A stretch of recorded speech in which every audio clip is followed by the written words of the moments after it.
Welcome to the regularly scheduled public meeting of June 8, 2022 of the Township of Washington Township Council.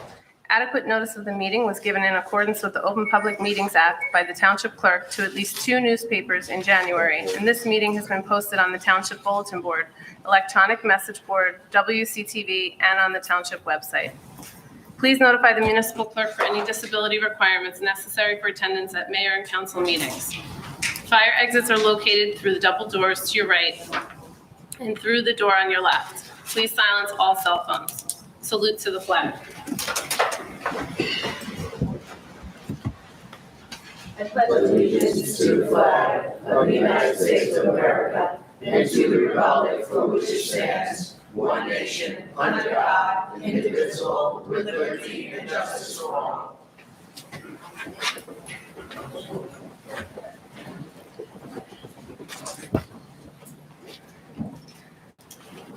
Sue, roll call. Councilman Cassio. Here. Councilwoman Feeney. Here. Councilman Sears. Here. Councilwoman Velez. Here. Council President Morgan. Here. Let the record reflect also in attendance Mayor Calamari, Township Administrator, Mr. Tovo, Township Attorney, Mr. Poller, and Township Clerk, Sue Wachowski.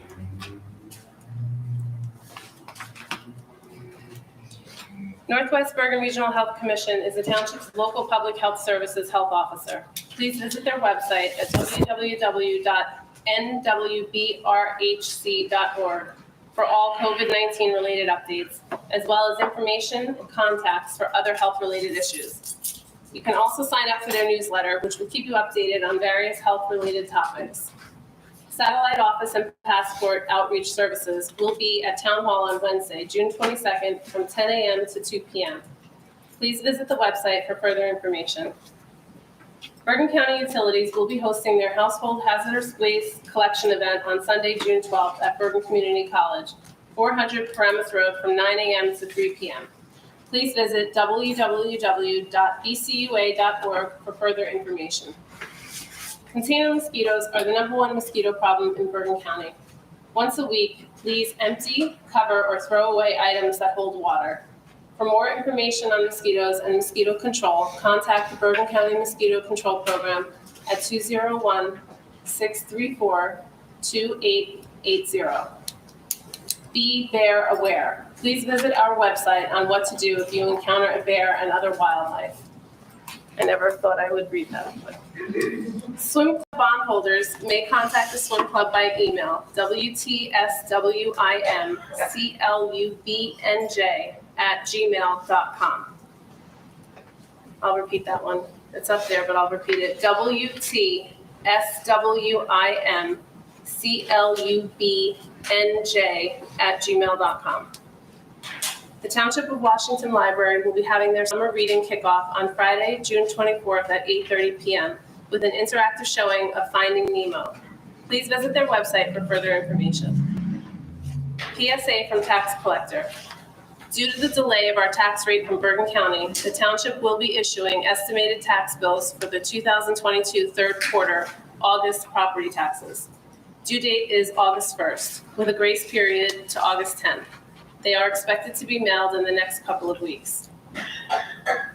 You will receive an adjusted bill for the remaining tax quarters at the end of September, early October. If you have any questions once you receive your estimated bill, please call the tax office for assistance. The next meeting of the Township Council will be held on Monday, June 20th, beginning at 7:30 p.m.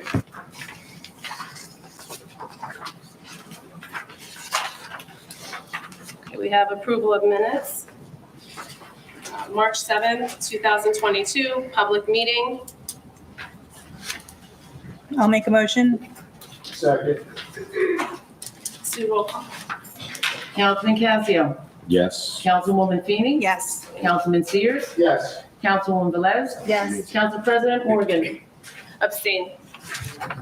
Conference meeting. I'll make a motion. Second. Sue, roll call. Councilman Cassio. Yes. Councilwoman Feeney. Yes. Councilman Sears. Yes. Councilwoman Velez. Yes. Council President Morgan. Abstain.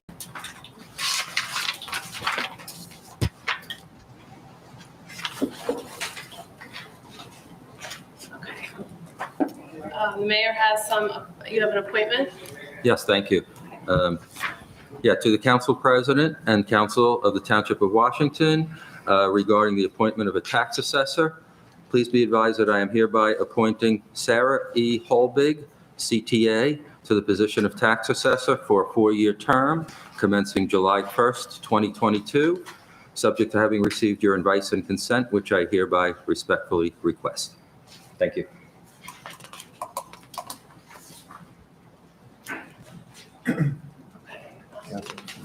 Yeah. Okay.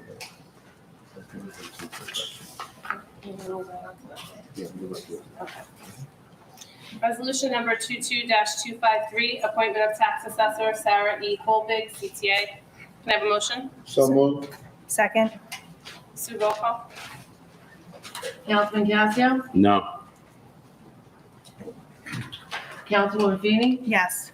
Councilwoman Morgan, sorry, That's okay, yes. Councilman Sears, Yes. Councilwoman Velez. Yes.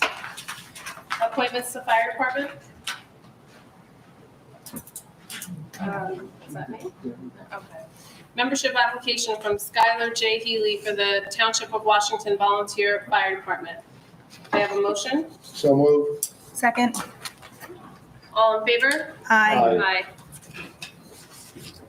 Membership application from Erin C. Lurs for the Township of Washington Volunteer Fire Department. Motion to approve and file. So moved. Second. All in favor? Aye. Okay. Can I have a motion to suspend the rules to alter the order of the agenda in order for any questions to bond counsel regarding the bond resolution on the agenda? Resolutions number 22-258 and 22-259. So moved. Second. Okay. All in favor of this? Okay. Yes, no, Yes, everybody? I said yes. All in favor? Aye. Aye. Okay. Thank you. Okay.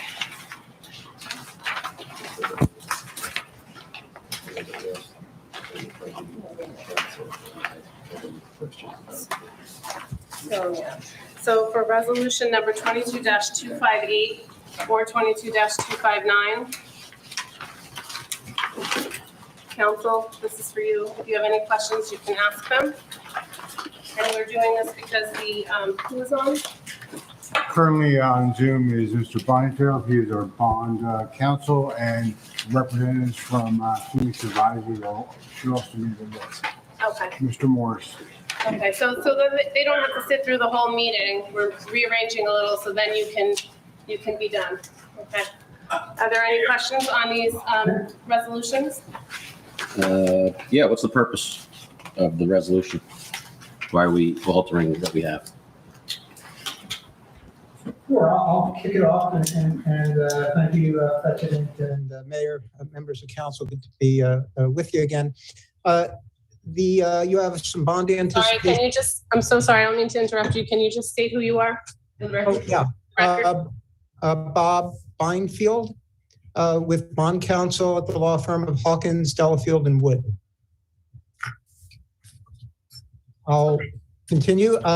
So we have some notes that are coming due at the end of July in the amount of about $12.5 million.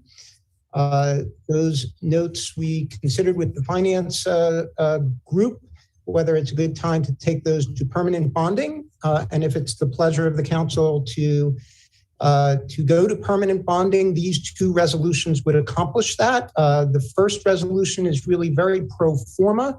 The law says if you're selling bonds and you're doing it under more than one bond ordinance, you've got to combine those ordinances by a resolution. So we are doing that. We have 5 bond ordinances, I believe. We're out on 4 with the note issue at the moment, and we would fund a couple $100,000, $300,000 on one of the ordinances from this year. So that's the purpose. I'll just go through the purposes and then you can go into any details. I don't want to bore you with too many of the details. So that's the purpose of resolution 1 would be to combine it into one bond issue so we don't have to go out with 5 bond issues under 5 ordinances. And the second resolution we refer to as the sale resolution, the form and sale resolution. It determines the form of the bonds, the form of the notices that we must publish in the newspaper. One would be in the Record and the other would be in a national publication, the Bond Buyer. Those notices in effect become what the bidding community will bid on. It sets the maturities of the bonds, the interest rate bidding parameters. It sets the redemption provisions and various tax and closing matters. So, and also the resolution would authorize the various township officials and elected officials and professionals to do what may be needed as we ramp towards that sale in about another month. We have to contact the rating agencies. We have to put our materials in front of them for a bond rating. We currently have a AA+ rating, I believe. We also have to publish an offering document, an official statement that kind of tells the bidding community who you are, what your demographics are, and what distinguishes you from other communities. We have to publish, as I mentioned, newspaper publications. So that's trying to boil down these lots of pages into kind of their bare bones, combining and then determining the parameters of the bonds you're going to sell, so that when the notes come due on the 29th, I believe, of July, you would close the day earlier on the bonds to have the money to pay off the notes, so you're not rolling them again. And I think I'll pause. I don't even know if I got to the question, but that's what the resolutions do and why they're up for consideration. Thank you. Are there any other questions from the council? But the only question I have is that when we put all this together, Mr. Beinfeld, the monies that were bonded for specific items, they still stay the same, correct? It doesn't go into a general fund, or it does? Indeed, Councilman, good question. I believe it goes into a capital fund, but that's more of an accounting practice. But the appropriation that is made by the ordinances are for specific purposes. So the purposes in those ordinances govern the expenditures of the amounts of money linked to those purposes. Yes. Okay, so you can't exceed what was asked for, correct? You can't exceed. Correct. Okay. That's correct. The bonds that are the ordinances authorized the debt, the notes, and the bonds, and those ordinances are unaffected by this activity now. In fact, it would be the same if you were to ask that question in conjunction with an ordinary annual ban issue, Councilman. I would give you the same answer. The bonding does not change that dynamic. And the follow-up question is, what are the rates looking at like right now and the anticipated rates going forward? Because apparently we have problems with rates going up, so I want to know where we stand at this point. Indeed, I'm going to call on in a second to Brian Morris at Phoenix, who I know has the pulse of the market. I will not to be a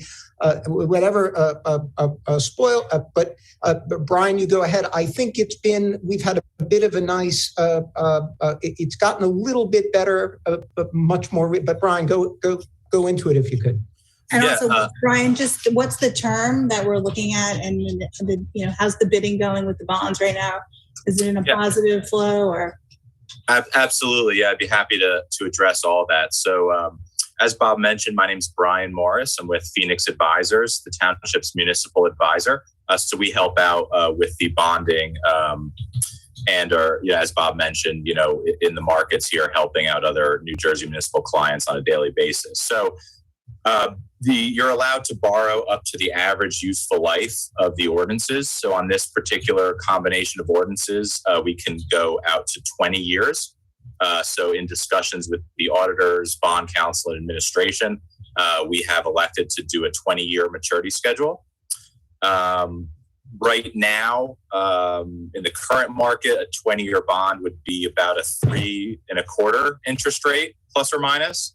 As I'm sure everyone's aware, with inflation and all the headlines the Federal Reserve has been making, interest rates have increased significantly, really since the beginning of the year, almost a point and a half since the beginning of the year. But over the last month, 3 weeks or so, have come down about 50 to 60 basis points. So given that it seems like inflation is kind of continuing and the Fed is poised to continue increasing rates, given that we had that nice little drop, we thought it made sense to go ahead and lock in the long-term bonds. So as I mentioned, a 20-year bond would be about 3.25%, plus or minus. Obviously, that's subject to change until the day of the sale. And the markets have been quite volatile, but there has certainly been a lot more stability as of late. Just for a point of reference, if we were to issue a 1-year bond anticipation note, which is the other method of financing, we would be a little bit under 2%, plus or minus. So the fact that a 1-year piece of paper is 2% and 20-year bonds are 3.25%, in discussions with the group, we think it makes sense to move forward with the permanent financing at this time.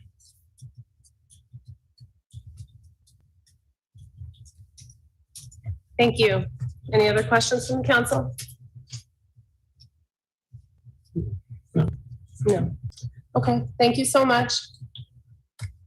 Thank you very much. Appreciate your moving us up early. Appreciate it. Yes. Yeah, much appreciated. Thank you for having us. Yeah, we are learning. Thank you so much. Thank you. Have a good evening. Have a good evening. Okay, we're going to move on to a presentation for the mayor. You're going to do a presentation on 95 Linwood.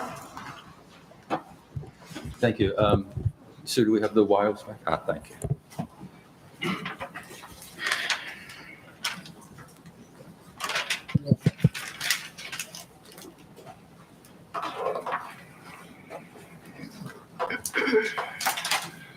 Thank you all for being here.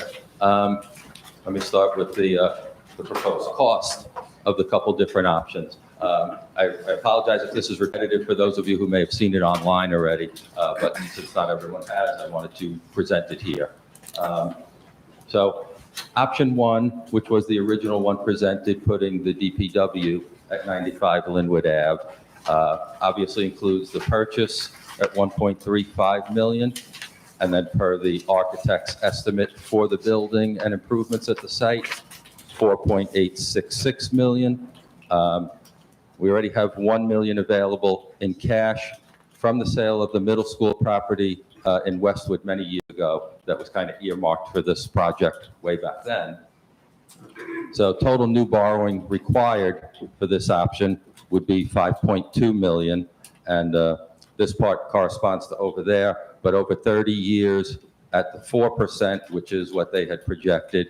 And I just took the one in the middle, this 20, 30, 40 years. The cost for the option to the average home priced homeowner is $86 a year. To go to option two, which is putting the police department at 95 Linwood and putting the DPW here. Obviously, same purchase price to purchase the property. Putting the police at that location, $5.8 million. That gets us about a 9,000 square foot building for their use. DPW at Town Hall drops to $3.8 million because we'd only have to do a garage here. If we go with that plan, we're going to repurpose the existing police space for the DPW offices. So that's why that drops in this plan. Minus that same million that would be here. So total new borrowing would be just slightly over 10 million. And the cost for that option using the same interest rate would be $166 per year. So the price difference between the two options is, again, approximately $80 per year. Not much to explain here. I kind of tied into it, but that was given to us from Phoenix Advisors, who was just on the screen there. And those are their, best guesses right now as to where interest rates would rise, would be at a 20-year bond, 30-year bond, 40-year bond.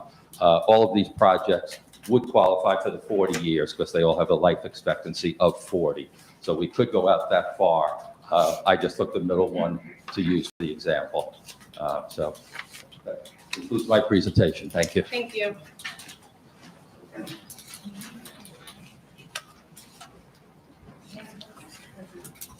So I think, thank you for the presentation.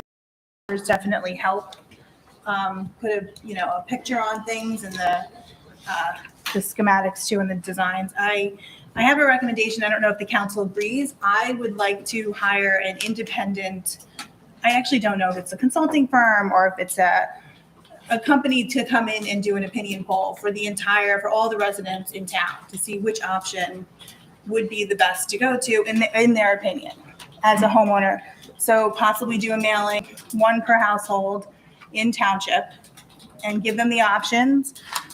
These two options, I don't know if we want to, provide a third option in here, but to basically, am I done? I think that would keep all the residents informed in town. Okay, put the option out to the people who are actually footing the bill, the taxpayers, and with the pictures of the plans. And then, I don't know how they would do it. I don't know. I did a little research. I know there's lots of companies you can hire. I don't think it should be run by anybody in the town. I think it should be run by a third party who's independent. So I'd just like to get some feedback. I haven't made a decision, just so everyone knows about which plan is best. I personally would like to hear from the residents, the entire town, to see how the tax impact, the design impact, the location impact, all of the above. Keeping in mind that we have employees who live in town, both DPW and police department and town hall. I think it's important that we listen to the whole town to make the appropriate decision. So does anybody have anything or agree or disagree?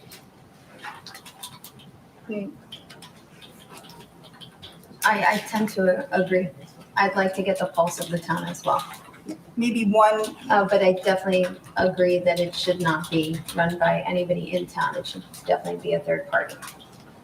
And I think one mailing per household.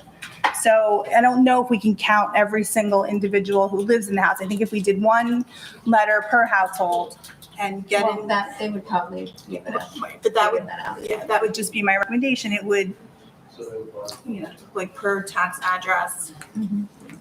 Anybody else? Okay. So we're going to move to report of mayor. Thank you again. Excuse me. Since I believe most of you are here this evening are interested in discussing plans for the Linwood Avenue property, I'll defer my usual monthly department's report and speak directly to the issue of the use of the property. The council and I received correspondence from a builder developer. The developer was inquiring about purchasing the property. He stated he was interested in developing it as luxury apartments like what he is currently building in Hawthorne. So I looked at what he is building, and it is a multi-story apartment building. I want to share this with the residents to show that the potential that a developer sees in the property.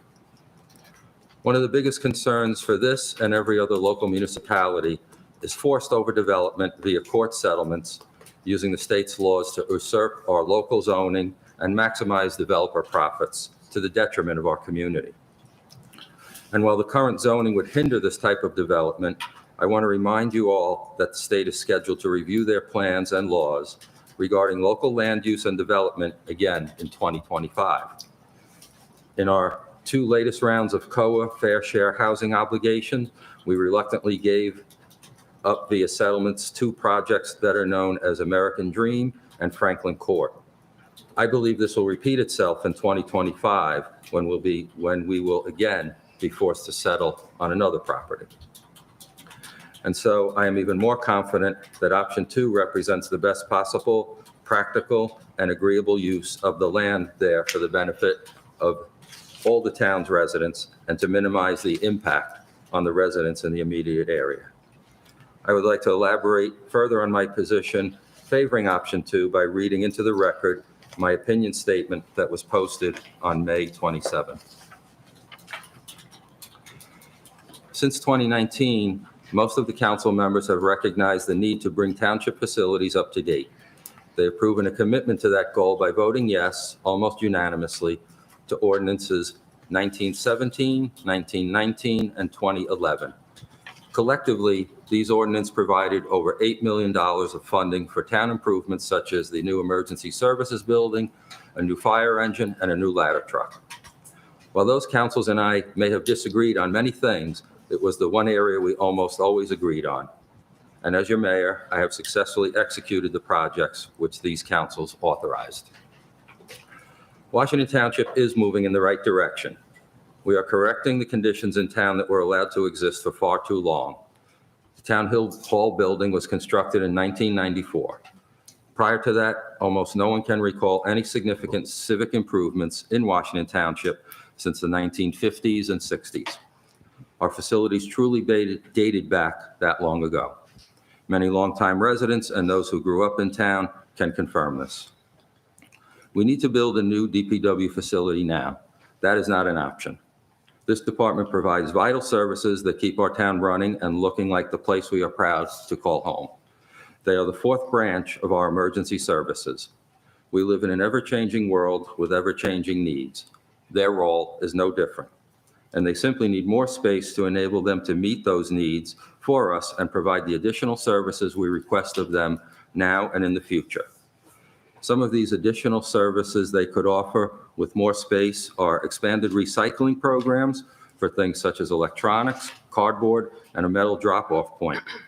Waste oil could again be collected, and storage bins could be constructed for stone, topsoil, asphalt, and cold patch for quicker and better road and pothole repairs. Our police department is operating out of a headquarters that was not designed to accommodate law enforcement in the 21st century. Their current facility dates back to the 1950s with one minor renovation 25 years ago. They are essential physical upgrades that are just not practical in their current space and that would require massive reconstruction and a complete redesign of the existing space, as well as a significant addition. The original plan was to address their upgrade in 3 to 4 years. We are presented with an opportunity. An appropriate property, Charlie Brown's, becoming available, which will allow us to make a sensible investment in our town. As the DPW has the immediate need, it initially seemed like the right answer to the question of where to house their new facility. 4 current council members recognized the need for additional space and voted to acquire the property as the first step to make this happen. At the projected bond rates, the cost per household will be a modest $22 per year, not month, over the 30 years of the property acquisition. That is $660 over the life of a 30-year bond period. After listening to our residents' concerns regarding the placement of the DPW at this location, I, along with the administrator and architect, quickly explored the possibility of keeping the DPW at Town Hall and instead locating the police station at 95 Linwood Ave. I now believe option 2 is the better choice. It is the most cost-effective and represents a true value for our tax dollars. It addresses the concerns of our residents. It provides the necessary improvements we require now and will serve us well into the future. It gives our essential services the room and facilities they need. It removes an entire large department from the cramped space here at 350 Hudson, freeing up much-needed space at the location. I do not believe any surrounding or comparable municipality operates so many different departments and services from such a small piece of property. It accelerates the upgrade of the police station, but we knew that upgrade was only a few short years away, and doing it now at 95 Linwood Ave is the more fiscally responsible choice. We can accomplish all those goals and do this right for the never increasing difference of $80 per household per year, or $2,400 per household over the life of the 30-year bond. For that price difference, our paid departments can operate and service our community from industry standard facilities like what our volunteers in the fire department and ambulance corps will soon have. The single concern that has been brought to my attention regarding option 2 is Will the new location delay response times? The answer to that question is no. I've spoken with our police chief and police professionals. They have assured me that response times will not suffer, and they would never support a plan that would compromise public safety in any way. The patrol officers are assigned to specific areas of town to cover, and that will not change. Those patrol officers will still be your first responders and will be responding from their respective patrol areas as they do now. I remain committed to our common goal of moving Washington Township forward in a prudent and fiscally responsible way. And consistent with that commitment, I believe option 2 can go a long way toward accomplishing that goal. Thank you. Thank you, Council President. Thank you.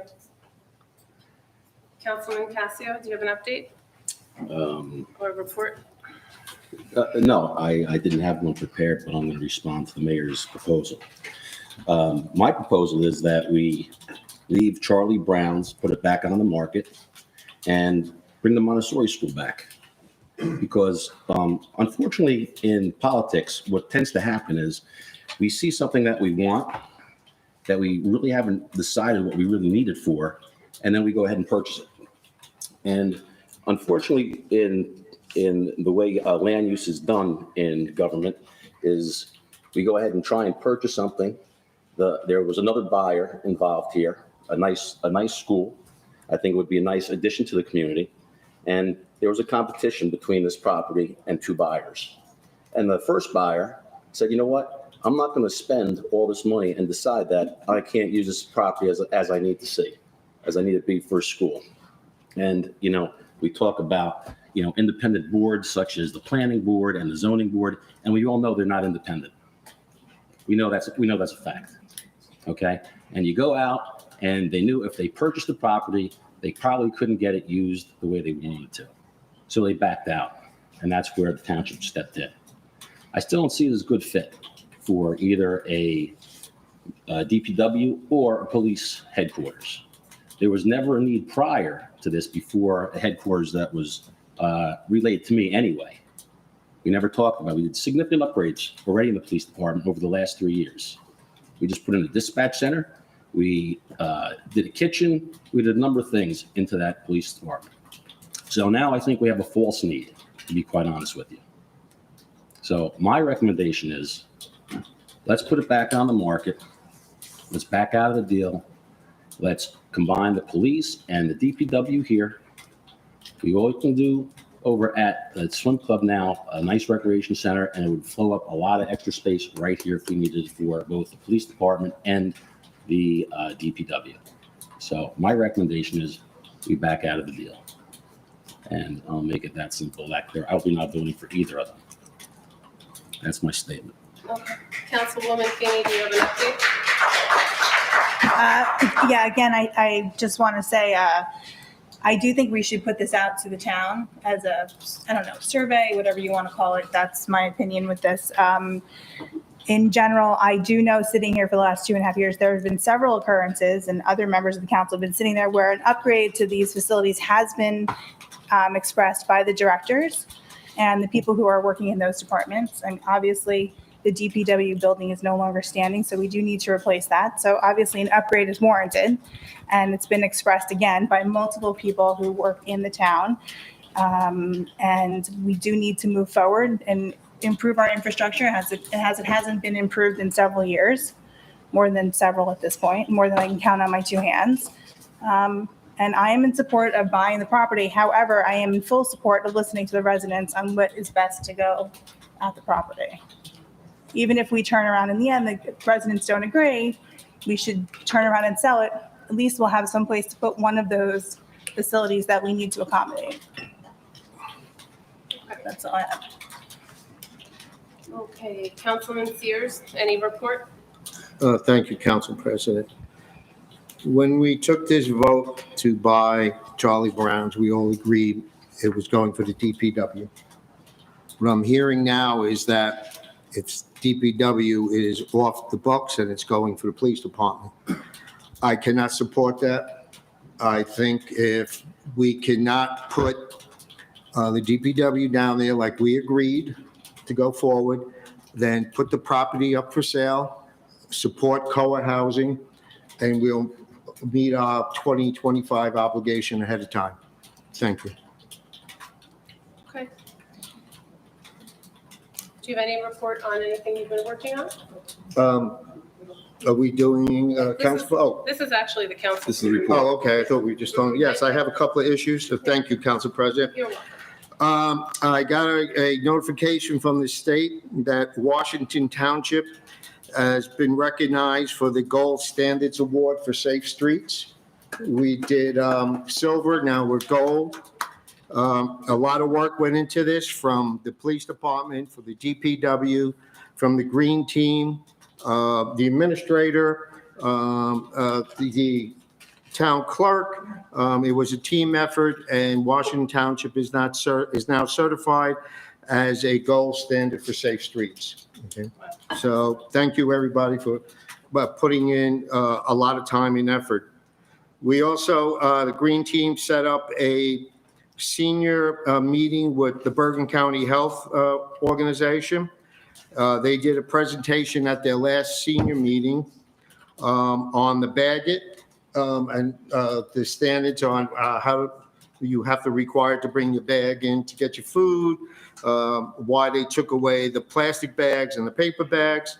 And at the end, every senior received 5 shopping bags. So I'm glad they were able to get that. I do have a report from the green team. Rick, if you're listening, can you put it on the screen? WCTV? Yes. Yeah.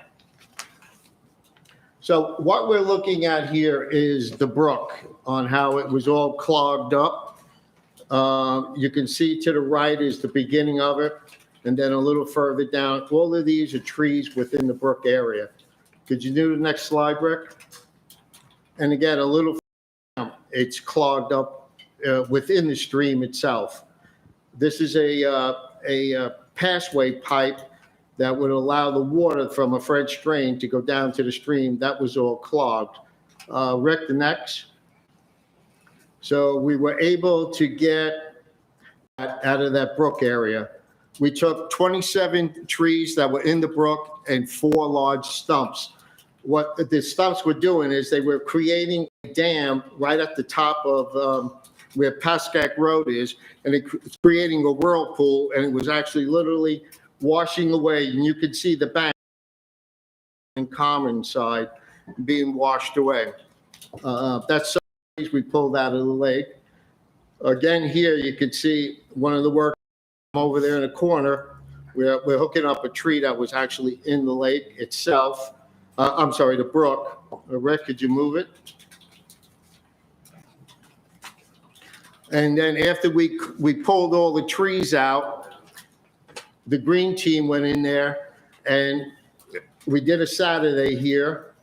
We took 30 bags of garbage out of the brook from the beginning of Pascack Road all the way down to the bridge.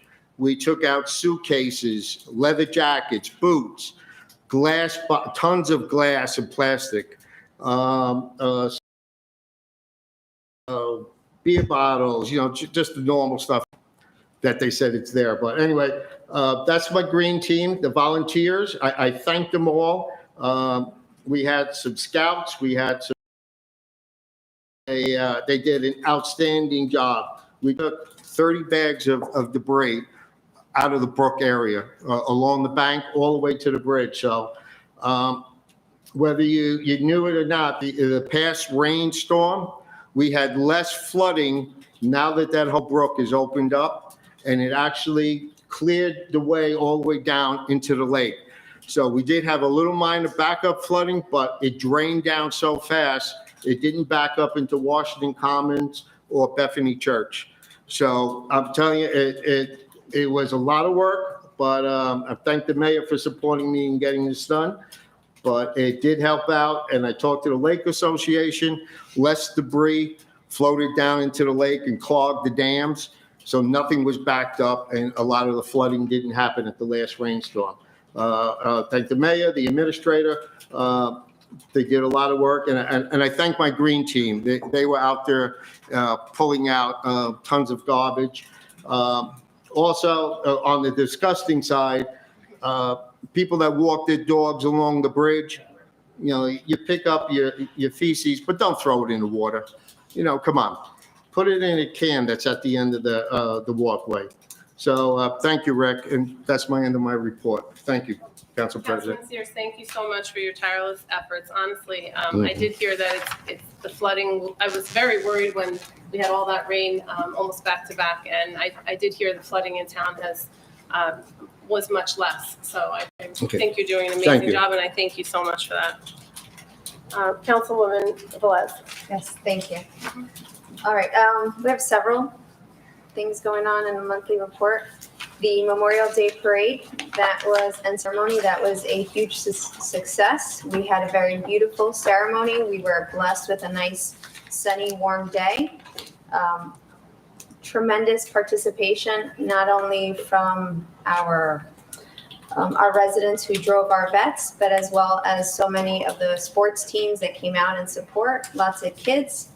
I want to thank the participants, the police, fire, ambulance, the high school band, and a big thank you to the public affairs volunteers. They were at all the meetings. They worked tirelessly to make sure that this event is successful, so I want to thank them. In May, we also had, as I had reported last month, May is Older Americans Month. So we held a senior movie. We had about 75 seniors go to Township Theater, and they saw Downton Abbey. I think that was very successful. They really enjoyed that. They received free water, snack, popcorn, and had a lovely, lovely afternoon. Speaking of movies, on July 15th and August 19th, we will be having our summer movies at Memorial Field. So please stay tuned for a list of movies. I always welcome recommendations to public affairs at twpofwashington.us. Let's see, the Ukrainian Drive. So the Ukrainian Drive is officially closed. I want to thank the mayor and Chief Skinner for your continuous support. Travis, Corporal Cangelosi, and I would like to thank everybody that donated. We're really appreciative of all the donations that came in. We have one last round to pack up, and then we will be sending it off to the organizations who ship it off to Ukraine. And again, thank you so much to our volunteers who were with us through all those days of packing, taping, labeling, shipping. It was tremendous. Let's see. Also, just on the horizon, one of our residents gave me some information on new legacy books. I want to thank this resident for putting this in my path. What we are going to be doing is, we're going to try, it's still in the works, is we are going to be collecting old books. So if you have old books in your basement, please hold on to them. The New Legacy Books creates a Dropbox where they manage the pickup, and the township receives a percentage of that every month. Even if there are no books in the Dropbox, the township will still receive about $40 a month. I spoke with Councilman Sears to see if we could try to put that towards our tree trust. So we'll take the old books and purchase trees with that, kind of put it back into the environment. And then, let's see, last but not least, and I'm really proud to announce this, tomorrow night, or last night, our 5-6 Township Falcon Girls softball team, both township teams won their playoffs. And tomorrow, for the first time ever, they will be battling each other for the championship at Memorial Field at 7:30. This, like I said, this is the first time it's ever happened. We have the 5-6 Senecola versus the 5-6 Smith teams. So we welcome everybody to come. Even if you don't have somebody playing, please come support our girls. This is quite an accomplishment for them. I also want to congratulate the coaches. They did a tremendous job getting our girls prepared. And for the record, there are 27 teams, and they are the last two standing. That's awesome. So I welcome the council, I welcome our residents to come and support our girls. And that is all. My daughter will be playing also. Where are they playing, Gardner? Memorial Field, 7:30. So I'll be there. I'm really excited about that. Very nice, very nice. Thank you, that is all. Okay. I just want to acknowledge and send my deepest condolences to the families of the 19 children that were killed in Uvalde, Texas. Mental health is huge, and clearly we need more support for our youth. That being said, I do think that my thoughts and prayers go out to the families. I know that recently we've had a couple of really scary moments at the schools, high school and middle school, since Uvalde. And I just want to like truly express my appreciation to the police, because their consistent response time to these events is like nothing I've ever seen. I have family members in other school districts. I gotta say, I really questioned whether I was going to send my kids to school after any of us who do have children in the school received that call or the email from the superintendent that there was a threat at school after something horrific like this happening.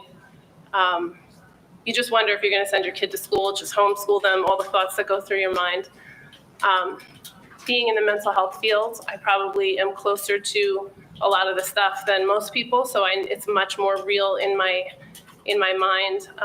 So I'm just very appreciative that we have such a wonderful town where you can just call up the chief and ask him, should I be sending my kid tomorrow? Like, is this something that I should really be worrying about? This is such a small town feel here, such a small town feel in every aspect. The teachers, everybody, just so reassuring and so approachable. And I got to tell you, I know for some of you guys not having experience raising a child in another town, I have an older daughter, raised her in a different town up until about 6th grade, and it is nothing like Township.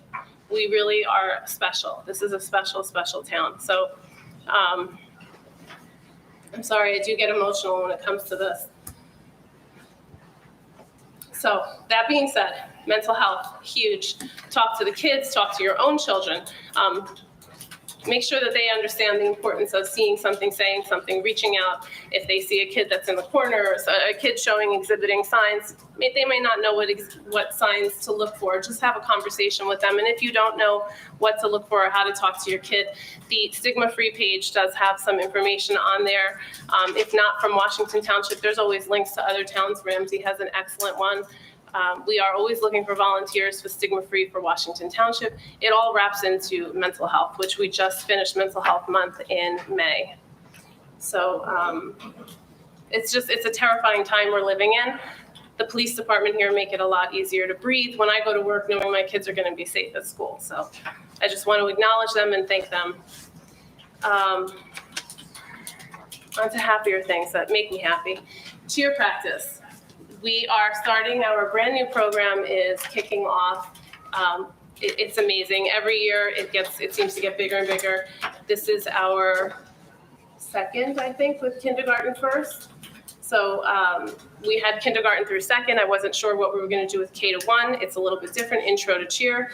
It just opened on the 1st, and we're already picking up momentum. So there's a lot of kids interested. It's open to Washington Township and Westwood residents. We have our very first parent meeting coming up this Saturday, 10:30 in the senior center. So signups are open through July 1st. Okay. And also, we do have a resolution that was added to the agenda that I would like the attorney to speak about, if you could, please. Sure. Great. All right, this is the resolution with respect to the continued environmental investigation of the property at 95 Linwood Avenue. I wanted to bring everybody up to date on where things stand and, what your options are, particularly after hearing the discussion tonight about different views on the property and the acquisition of the property and so forth. So it may be a little bit lengthy, and I apologize for that, but, I just want to cover it. This is the first time that we've had a chance to be together as a council and be able to talk about these things, and it's important that these are discussed. So Friday evening or over the weekend, I was provided with an email from a resident that raised an issue in my mind about the environmental status of the property at 95 Linwood Avenue. Specifically, there was somebody who'd mentioned that in years gone by, they believed that there was a gas station operation of some kind, pumps of some kind, at the Charlie Brown's location. I remember the mayor mentioned that he thought it was not at the Charlie Brown's. He thought maybe it was a few properties down, that there was some sort of gas station facility or something like that. And in any event, as soon as I got that email, I immediately sent it down to our LSRP. Now, for those of you who don't know what that is, that's a licensed site remediation professional. This is a state program put out by DEP where companies are licensed by the state to be site remediation specialists. They act kind of in the shoes of the DEP. They report to the DEP, but they actually run the show. So they're the LSRPs, and you basically get an LSRP to do your environmental investigations. Now, environmental investigations basically they consist of, I'm not going to go through the whole thing, but two kind of phases. There's a phase one where there's a general review to identify areas of concern and other things. And then there's a phase two where they do more investigation if they find something that gives them cause for concern. We rely upon these LSRPs because they're doing all the environmental work. We're not. They're the experts. We're not. So we had an environmental study done of the property. We got a report, and it was a pretty clean report, except that they identified that and they go back, by the way, to historical data, maps, and all sorts of databases, and they identified that there was a building in the back of the Charlie Brown's location that was operational at some point in time, because they went back, I think, to the 1880s, according to the report. With that in mind, they decided that they needed to do further investigation, some scans and things like that, to see if there were any underground storage tanks, which would, be revealed. So we advised Lisco. Lisco is the company, by the way, Lisco Environmental. So we advised them to go ahead and do that. And they go out and they hire a subcontractor, so to speak, to do the radar, you want to call it radar, the scanning aspect of things. As far as choosing the locations to do the scanning, as far as delineating any areas to look at, that's up to the LSRP. They're the ones that locate who does the investigation, the location at the property.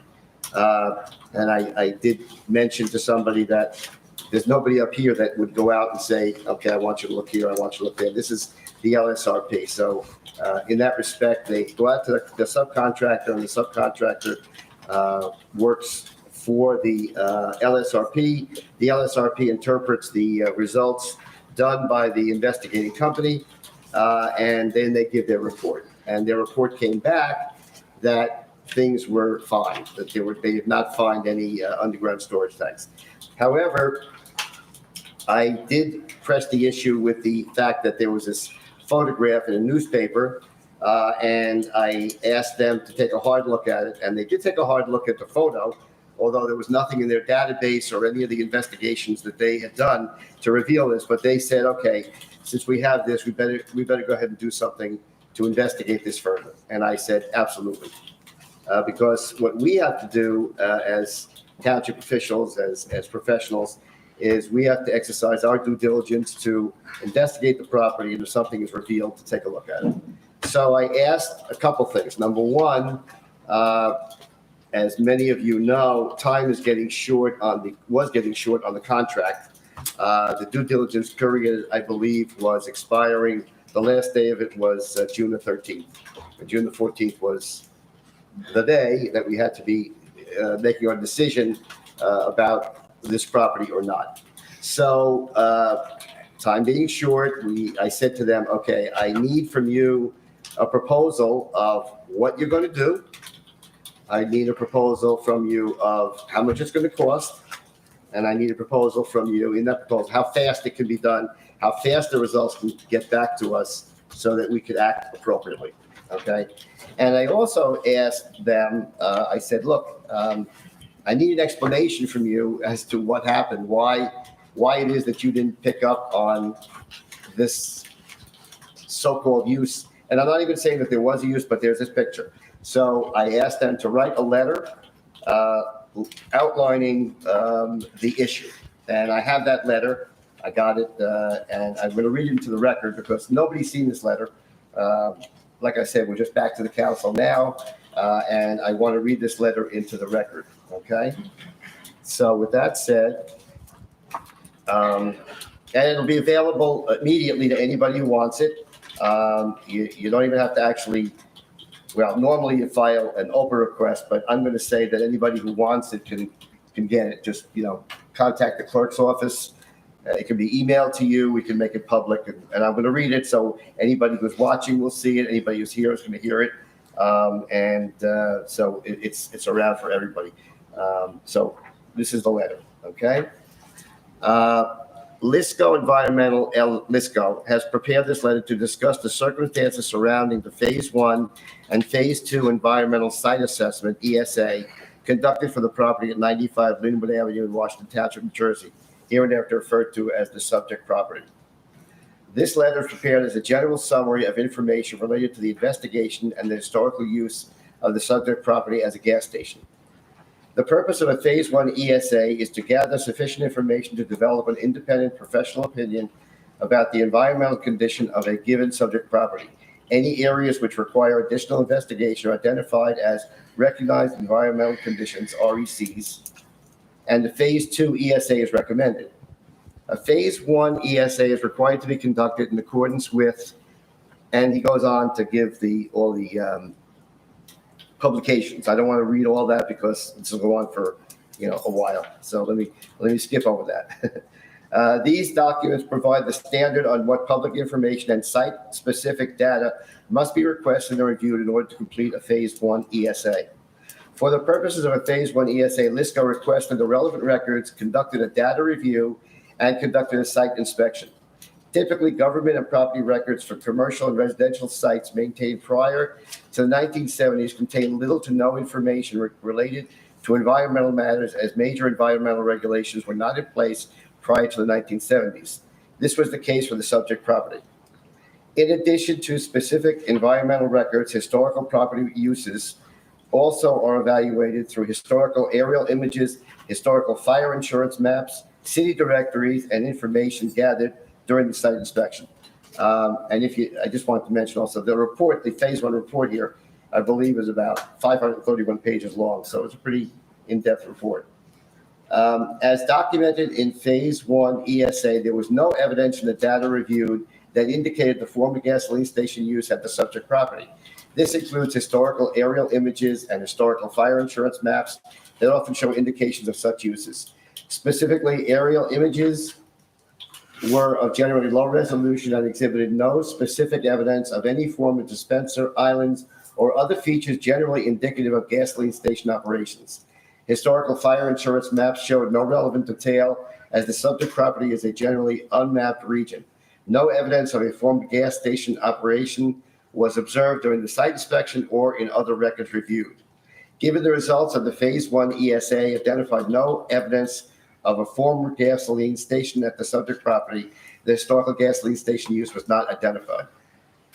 Then it goes on, which I won't continue to read, but I just wanted to kind of get the sense of what LISCO was saying.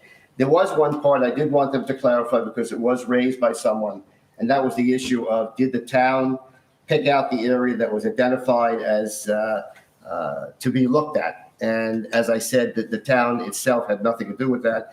We hired Lisco. Lisco is our LSRP. The LSRP is the one in charge of delineating the area, and they hired their subcontractors. And so in the letter, it says here, Lisco did scan the front of the subject property, as there was no evidence in the Phase 1 ESA and all of the investigatory data to suggest that underground storage tanks may have been present in that area. So Lisco is the one that laid out the area to be scanned and looked at. That being said, I did feel it still was incumbent on us to go ahead and proceed with more investigation to make sure that there wasn't any environmental concern there regarding the gasoline use. As a result, that's the resolution that's on tonight.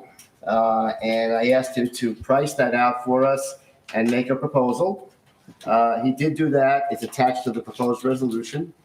The cost for the work is $16,961. And I asked him for the timeline, and the timeline's important, and I want to kind of go over that a little bit too. So, as many of you are aware, getting results of tests takes some time. Getting reports take more time. Getting it to people takes more time. Analyzing it, discussing it, deciding what you want to do all takes time. Our problem was the fact that we have a contract, and everything we do has to be measured against what our contractual obligations are. So we have the contract, and we had a 60-day due diligence period. And as I said, that was going to expire June 14th being the day of reckoning. So as far as the schedule is concerned, and this is the proposal that's attached to the resolution, which is also going to be public record, available to everybody, available to be discussed tonight, et cetera, et cetera. So this was the schedule. Lisco understands that timing is of the essence for the project. GPR scan and sample collection is scheduled for Thursday, June 9th, tomorrow. All samples will be delivered to the laboratory on the day of collection for 24-hour analysis. Lisco anticipates sample results to be returned in the evening hours on Friday, June 10th, 2022. Lisco will review the results and provide a verbal discussion of the results on or before Monday, June 13th. Important date to remember. The Phase 2 ESA report will be provided to you on or before Friday, June 17th. Okay, now June 17th, that's after our due diligence period. So one other factor should be brought in, and is something I wanted to advise everybody. And that is that during the time period that this project was originally proposed, a second project came out, and that was the project for the police station. And as everybody is aware, all of this takes time to get the architect to do the rendering, to get the cost projections out, to get all that to the council, to get that to the public, to dialogue that, analyze that, digest that, all that stuff. And it occurred to me that, and everyone's aware that I've been harping on the date, and that I did not want to be put up against the getting a call on the 11th hour of, oh my God, we're here at the date. So I actually took it upon myself to start negotiations with the seller to get an extension of the due diligence date. I did that before this happened. I did it, when the project was expanding and new work had to be done. Originally, there was resistance to it, but ultimately I did get an extension. I got an extension. They agreed to it, to extend the due diligence period to July the 18th. Okay, July the 18th. And to button that down, I did an addendum to our contract and had them sign off on it. They did sign off on it. I had the mayor sign off it on I think it was Monday or Tuesday, to present tonight. So we do have an extension of the due diligence period under the contract to July the 18th. That being said, I still think that I'm not a fan of taking things down to the wire time-wise. And So I just wanted to put all that out there. I do think that some direction needs to be taken tonight before money is expended for the additional work. And I need to know, but we need to, as a town, let our LSRP know, should he proceed tomorrow with the extra work or should he not proceed with the extra work? So that's kind of where we are, and that's kind of my update. Thank you. Thank you so much for bringing everybody up to date. I appreciate all of your hard work and for taking it upon yourself and getting that extension. In light of this new information, though, I would like to talk to council and have a discussion. Maybe take a preliminary vote on whether we're going to even continue to purchase the property. That's not on the agenda, though. Well, It's part of the it is- discussion, it so is- we can it is- officially- It is. So- The resolution is on, so it's part and parcel of that. Plus, it's an ongoing aspect of things. You don't have to put down that you're taking a vote on things. This- But just to clarify, the resolution is for the additional work for LISCO, Correct, right? but yes, but the Not a subject, vote for the purchase of the property. yeah, but there's no Just requirement clarifying. to have every single vote that you're going to take listed on the agenda, okay? And this is a topical subject that is ongoing. The public is interested in it. The Great. council's interested in it. The administration's interested in it. There are dollars at risk. And so it's not inappropriate to discuss it and to decide what you want to do, particularly since, and I will admit this is a little out of the ordinary. I mean, usually it's a little more scripted, but time being of the essence and everybody being lined up, to do things immediately, we really need to know whether we should be doing the investigation starting tomorrow or Right. not. So. Right. We don't really have time to waste, so thank you. All right, so can we take a preliminary vote, or you want to discuss it further on whether we're going to purchase 95? Because I'm I'd like to discuss, I have a few questions for the administration. So based on the proposals that you have here today, both options for the police station and the DPW are still on the table. Not, one of them is not off the table, correct? Both options are still there. Pardon me.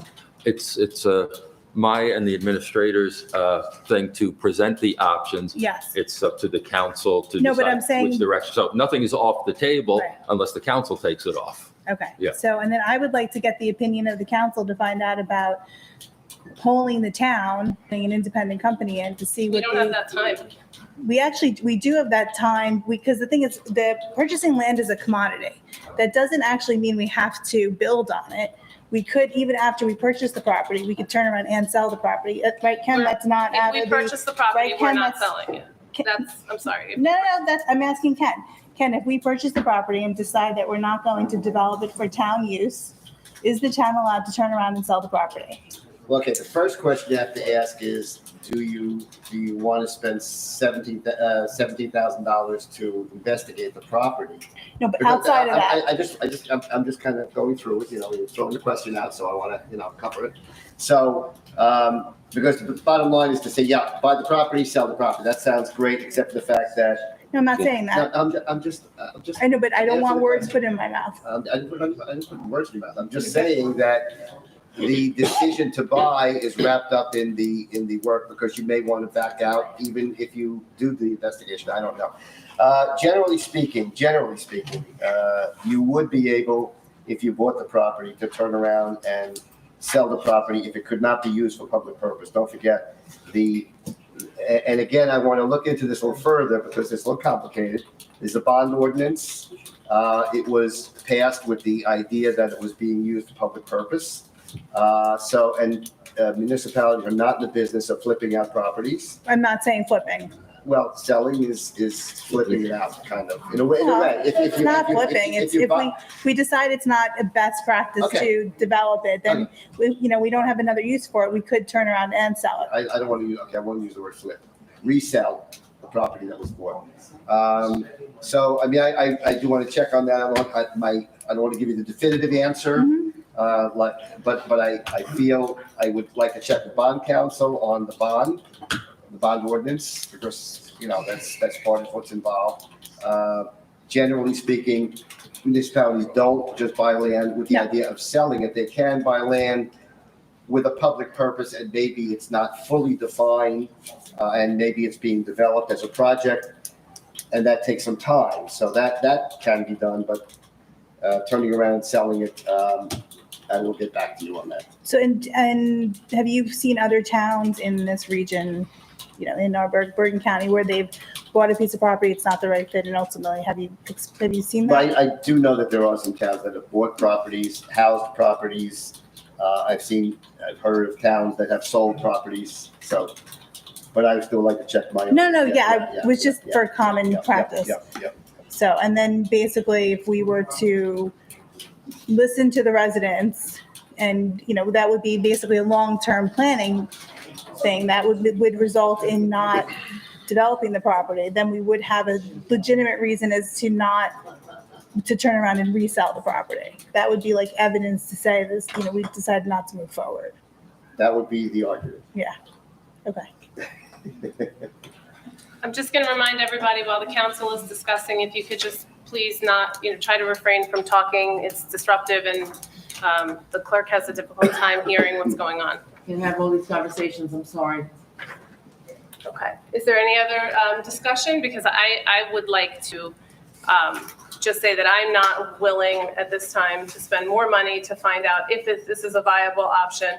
Of course, I believe our facilities, our DPW needs a place. I think the police department, their building needs some tweaking. We definitely can continue to build upon that. Unfortunately, in today's economical climate, we're seeing it where I am in my world in the hospitals. We're seeing it everywhere. It is not the right time to be just spending this kind of money, and it seems like this is, the universe speaking to us that this thing came up that now we have to spend more money. It just doesn't feel right. So I'm ready to vote. Is anyone else ready to vote? You are. Any other discussion? So apparently there's no, I asked for discussion. May I was letting the council go first, but may I say something? I would, okay, go ahead. Like I said in my presentation, we know the police need more space. To say we're not going to spend it now, but spend it in 5 years from now, these bonds are going to overlap anyway at that time. So to just accelerate that spending, it's not like we can wait the 20 years that the person from Phoenix just said to pay off the existing ones that we're going out for. So the bonds are going to overlap, and we do need a new DPW now. And so, I think I have to agree that if the council can't agree on something right now, we should purchase the property. It's my understanding that, if we decide, if the council decides that it's not needed, we can resell it. But I think you're taking away two major options. I disagree that it can all be put here. We're looking at buildings that are going to last for 50 years. To shoehorn them in when they need more space now, even, we're doing the town a long-term disservice. And I think, we should be looking at the long term of the town, not the short term. So that would be my opinion before you vote. Thank you for listening. All right, thank you. Are we ready to vote? Sure. Okay. So exactly how would I word this? So that it's- Okay, so you're gonna have to word it kind of alternatively. Is this a straw poll or an on the record vote? Well, it is what you want. I'd like it to be on the record because I don't want to waste any more time. I don't want to waste any more money. And I think that they've waited long enough. We've waited long enough. I mean, I know my opinion is not going to change. So I would like to do it now. Okay, so you have to frame the question of because there's alternatives about the property, okay? One would be, do you want to spend the money to investigate the environmental condition of the property as part of our due diligence? Okay, we'll do that one first. I think that would be one, okay? Number two, do you want to purchase the property irrespective of any commitment now for a particular project, whether that be option one, the DPW, or option two, the police department. So that would be just to buy the property, regardless of there not being consensus as to the particular. Regardless of use. Use, basically. okay. Another, I'm just giving you the questions to cover. To take an actual vote, and I'm not even saying the order, I'm just coming up with questions. One would be, do you believe the property should be purchased to be used specifically for option one, which is the DPW? Do you think the property should be purchased for option two, which is the police department?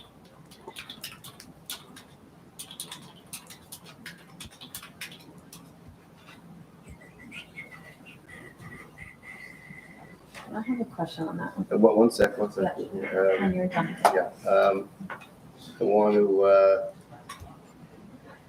I don't believe that you're going to have enough time to conduct a survey for, in enough time, with enough lead time and enough.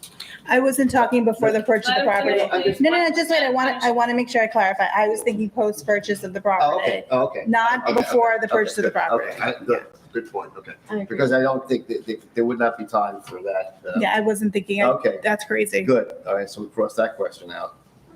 I think that's enough questions, unless there's other questions that people, well, if there are other alternatives that people want to ask, they can take a vote on.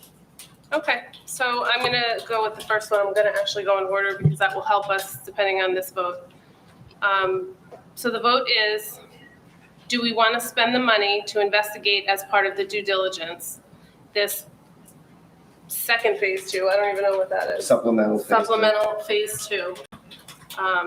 Sue? Right? Mm-hmm. Councilman Casio, No.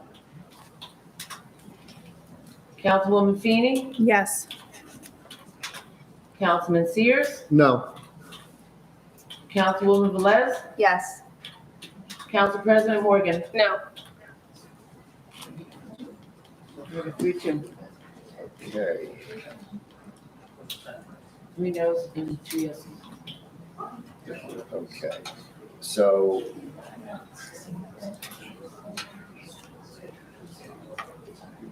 So that well, let me say this, and I'm being honest about some of these things that we talk about in public have to have legal ramifications. Generally speaking, that generally is done in closed session to talk about what steps you have to take vis-a-vis your legal rights and remedies. So if you don't want to spend the money and there's been a vote of 3-2 not to spend the money to conduct the further investigation, then I think we do need to have a closed session to talk about contractual remedies and contractual consequences before any other votes are taken. I hate to say that, but that's really what it's all about.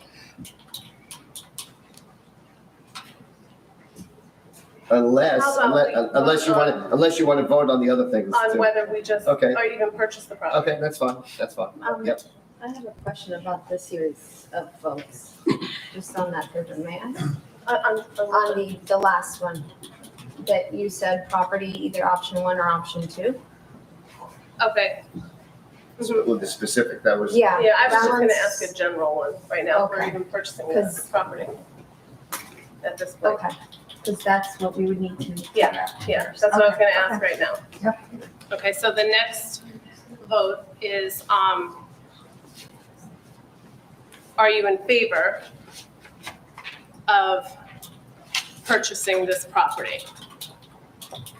Or, all right, so I guess the vote should be, whether we purchase this property moving forward, knowing now what we know in light of the new information The environmental Yeah. and and the extra cost and. costs and all of that, Regardless of use.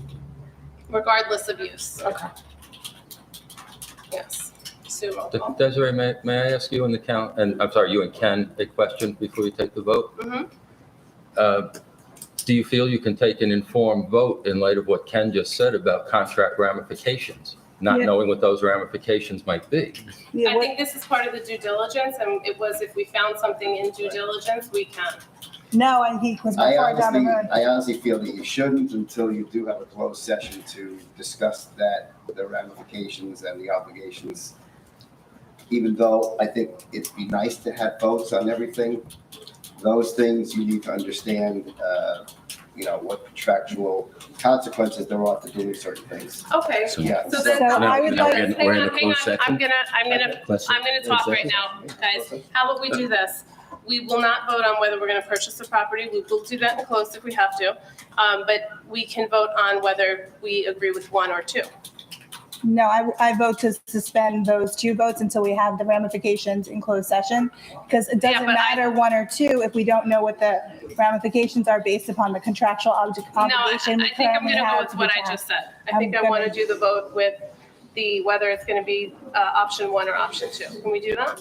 But if you're not ready to make a decision at this time, What are your thoughts? Well, my thoughts are closed sessions. I honestly feel, Can we do it tonight? yes, yeah. Leave that, or you have until July 18th. I don't wanna wait. Can we do it tonight? Can we do it tonight for closed session? Yeah, Let's do it. That's actually, Well, do you need a resolution? We can take a break and I can Yeah, put take it a together. break, yeah, But that we okay. can do also Yeah, a little okay. later on in the meeting. But let's take a vote to see if you want to There close you go. session. okay. All right, so let's take a vote. We're gonna go, Whether you want a closed session tonight on contractual negotiations and potential litigation. because we cannot do it. It's not suggested to do what we wanted to do tonight, vote on all of these. It's better to do it. Because there are things that we need to discuss in closed session. Okay, so the option is closed session tonight or postpone it to another meeting. So let's do, do you prefer to do a closed session tonight? Yes. Sue, roll call. well, does that mean we're gonna, wait, can you clarify that? Are we gonna vote tonight in closed session, whether to move forward? Or are you just gonna provide us the information so we can No, think you about can't. it? We can go back in public. Not gonna No, vote. I want, yeah, so that's what I want to know. Yeah, Because if no, we're just no, gonna get the information One at a tonight, time, please. if we're just gonna get the information tonight, I would like some time to think about the options and not just be put on the spot, because I think it warrants more consideration. And I think that's fair because other people on this council have made the same request, and I think that should be honored. I don't know if anybody else feels the same way, but I think the ramifications from the contract are very considerable and need to be considered along with the purchase price. And you guys can shake your head, but at the I'm same not time, understanding what you're saying. my I'm saying is that after we go into closed session and Ken lets us know what the ramifications are, I'd like some time to think about it. But we don't Instead of- have time. We do have time. You asked for an extension, correct? Yeah, I have an extension now. What I would have to do is call the LSRP and tell them to not do the investigation tomorrow because you took a vote. To not do To it. not do it. Right. So, We're not Please, under public.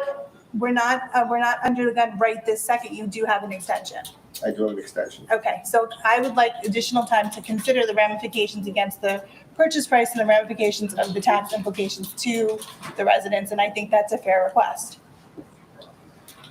Unless in closed, there are, I mean, let me put it this way, if there are 3 council people that want to move a vote, you can move a vote. If there are not, you're not taking a vote in closed session, you're just discussing. and then whether we come back or not. Is Yes. 3 council people would have to, okay. Right. Can I do that now to say whether 3 people are ready to vote? Now you want 3 people to. Can't we hear the ramifications first? First, you want 3 people to say they want the closed session. Okay, That's the first vote to find that out. okay, so If you let's, do that, then have the closed session. okay. So we're gonna take a vote for the closed session. So roll call, please. Tonight.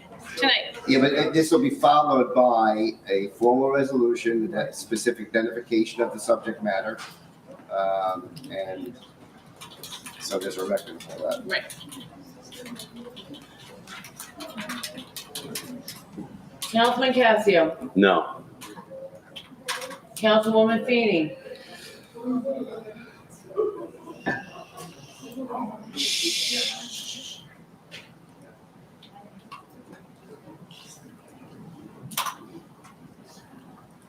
Does the no mean that we have to do it now?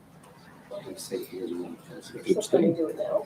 It still means yes, though. Abstain means yes. I know, I just can't. I would like more time to think about what's going on instead of being put on the spot. Sue, can you skip me and come back in a minute?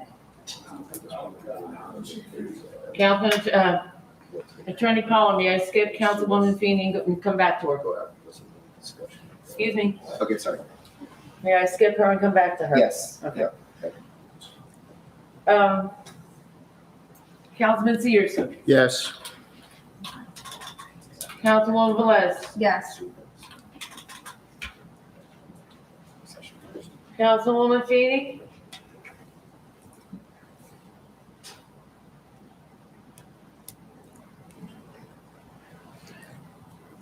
Council President Morgan, Yes. Councilwoman Feeney, it's up to you. I know. We have two. No, I got 3 and 1 right now. You got it passed? Oh, wait, you got 3 for it? It 3, passes. 4, and 1 no. Oh, so you have Yes, 3, you have 3. yes. That's fine. That's fine. So you have Okay. 3, you have the We're having a closed majority. session later on. Okay, all right, so that's fine. And then go back to your agenda. Open public meeting.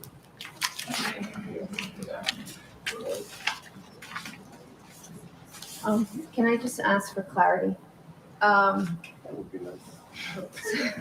So we are going to go into closed session, After yes, our agenda. to discuss the ramification. Correct. Okay. Are we going to vote tonight to purchase or not? That's going to be up to you In to closed session. decide whether you want to have a vote. Okay. I'd like to resolve this tonight. I'd like to make a motion on whether we're purchasing the property right now. And I'd like a second. I'd like a motion to purchase the property now. I'll I need a second. second. I'll second. But aren't we going to listen to what? The ramifications of the contract are? We get, if that's a financial listen. impact? If you don't want to do it, say no. No, I'm asking for If you- clarity from Ken.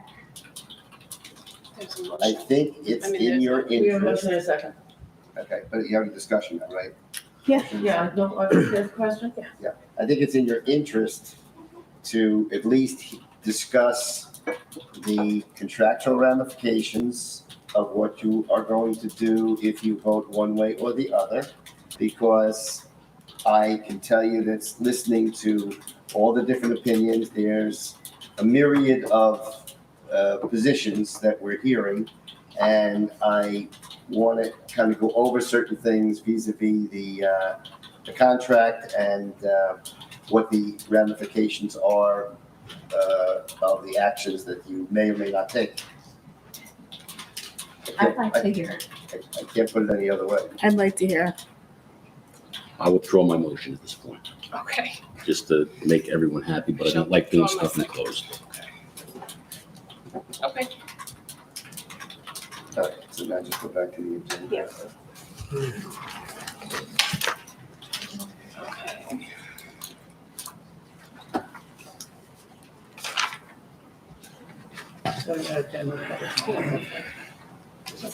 Yeah. So general public comment limits to 5 minutes. To participate in the general public comment portion of the meeting, please click on the link below to join the webinar. If by phone, *9 to raise hand, *6 to unmute. Each person wishing to address the council shall give his or her name and the home address for the record. And we ask that only one person speak at a time with a 5-minute limit. Speakers are to direct all questions to the council president. When the speaker is finished with the questions, the state council will respond. All members of the public and council are expected to conduct themselves in a proper manner. Any derogatory, abusive, or threatening statements will not be permitted, and the council president will immediately rule such conduct out of order and terminate any further comments.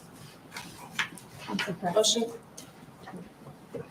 Before you open, sorry, is it possible to break before public comment or can we not? Or you know what, it's okay. It's fine. I'll be right back.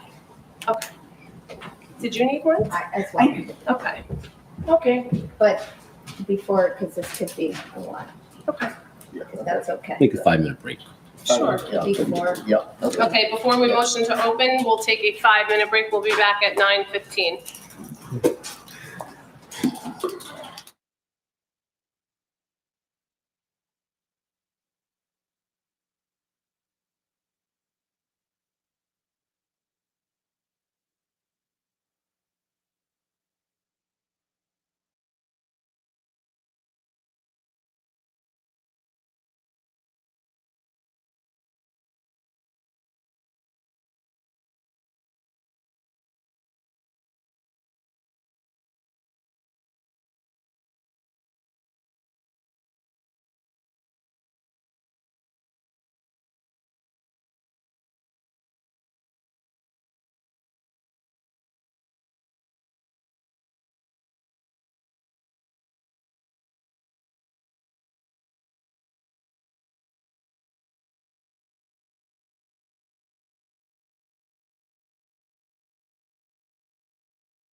So moved. Second. Recording in progress. Keep it. All right, motion, we're going to do that again. Motion to open public comment. So moved. Second. All in favor? Aye.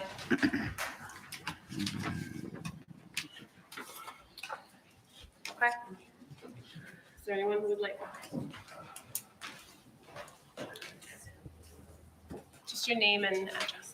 Hi, I'm Irene Finargian, 446 Hoover Avenue.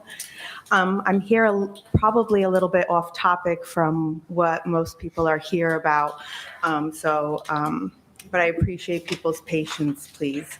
I'm here on behalf of my 3 children who attend the Westwood Regional School District Public Schools. About a month ago, you guys hosted Holly Shapisi, who came and spoke about the outrageous health and sex curriculum that they are requiring to be implemented in our schools. 80% of the school's budget is funded by local tax dollars. This money is now going to be funding, for example, 8th graders having to learn and identify oral, vaginal, and anal sex, having to learn how to terminate a pregnancy.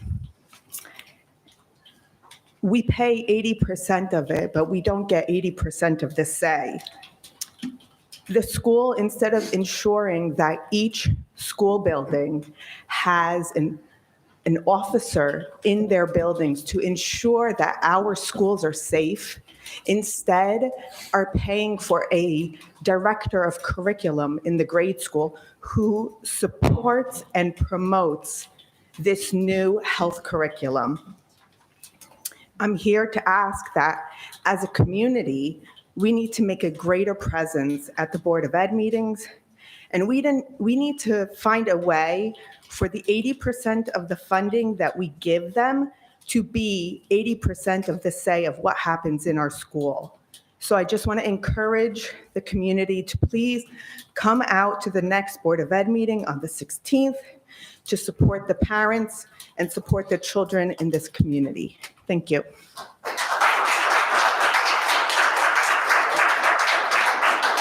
Thank you.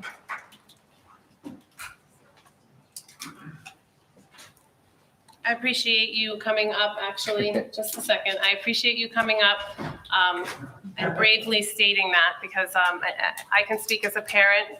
I agree with you. I agree with you 100%. I will be at the meeting. Thank you for bringing that to light. I'll also be there too. That's a pet peeve of mine, what schools are doing with the kids. Thank you. Very appreciated. Yep. Sorry, you can come up. Thank you. Name and address, please. Certainly. I am Will Fenwick of Pierce Law. My address is 3 Rock Court, Park Ridge, New Jersey, but I am also, our firm is litigation counsel for the Borough of Paramus. We have a couple questions. I understand your format of you answer questions after our statement, but I also have a statement as well.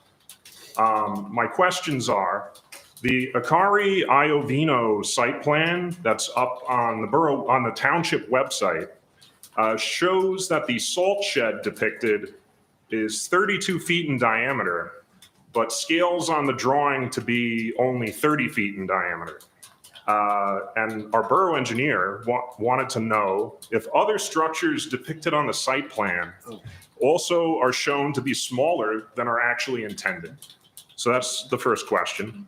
Second question is, from various public documents, newspaper articles, and statements, it's our understanding in Paramus that there have been no traffic studies done on any of the proposals. Is that true? If it is true, that's certainly a problem for our residents in Paramus, and I'm sure residents in Washington Township as well.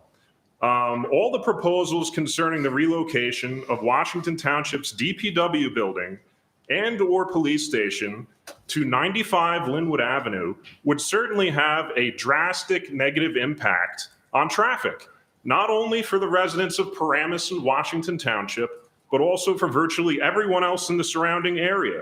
Linwood Avenue is a major corridor connecting Route 17 to the Garden State Parkway. Any DPW building or police station located on Linwood Avenue would simply be poor planning, as it would severely disrupt the flow of traffic for those traversing between Route 17 and the Parkway. Furthermore, 95 Linwood Avenue is located right in the middle of a residential area. The prospect of DPW and police vehicles operating at all hours of the day and night would severely disrupt the quiet use and enjoyment of the properties owned by many Paramus and Washington Township residents.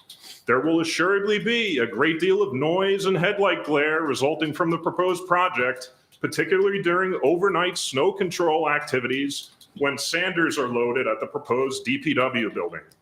Should the proposed plan come to fruition, you are also faced with a two-pronged reduction in ratables that could result in unwarranted tax increases on your residents. Firstly, you'll lose all tax revenue from 95 Linwood Avenue itself that you currently generate. Secondly, the resulting reduction in neighboring property values to the proposed project will likely result in a flood of tax appeals to the township, particularly with the 25-foot setback to Hemlock Street that's currently depicted on some of the maps that are available. We implore you to please listen to the residents of Washington Township and Paramus who have opposed this proposal, and we ask that you vote against it.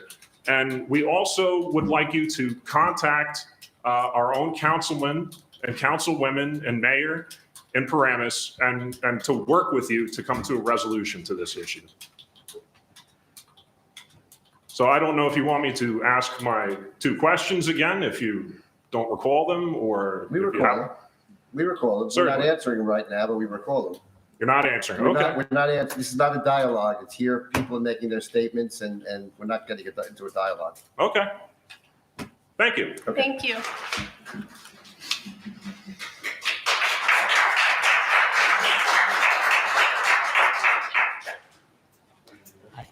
Anthony Conti, 490 Ridgewood Boulevard North. And everything he said about residential goes for the swim club too, because you put all those trucks in my backyard. But I'm not here on that. I'm here on another matter. I was here last meeting. I asked about a claim that was put in for the Bethany Church for $8,000. So I over-requested it because Mr. Tovo told me that a claim was put in and it was denied. And it was denied because of, I believe he said, I can't remember exactly what you said, I apologize, but I think you said normal use or normal wear and tear, I believe you said. So just so you know, no such claim was put in, no such records exist. So I went a little further. And I asked for all the records pertaining to the payout of $8,000 to the Bethany Church for window damage and other damages. It's this. The bill that came into the town, nothing about a broken window, nothing about damages, just incremental and incidental expenses for the use of Bethany Community Center facility recreation camp hosting the 6/24/19 to 8/2/19. Again, that's it.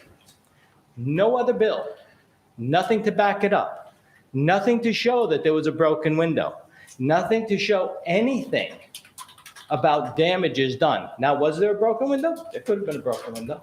Did you guys ask, or is it up to the council to ask, hey, let me see the bill. We paid $8,000. We could submit that bill and we could get, what, $4,500 back from our insurance company? That's not incidental damages. That's not that normal wear and tear. Our kids broke a window, if they actually broke a window. Never happened. Okay, was there a broken window? And I have all the documents signed by them that they paid it. I also have, as my last piece, because I went a little further, and I asked for the check just to make sure it actually was paid to Bethany. And it was. An $8,000 check from Washington Township was paid to Bethany with absolutely nothing to back it up. I mean, this is how you're spending our money. Then you show us a chart of 5 million, 10 million, buying a piece of property, $16,000 to check the soil. If you purchase this property and you don't spend the $16,000, are we responsible if we resell the property because now it's ours? So now we have to do the remediation. We have to pay for it.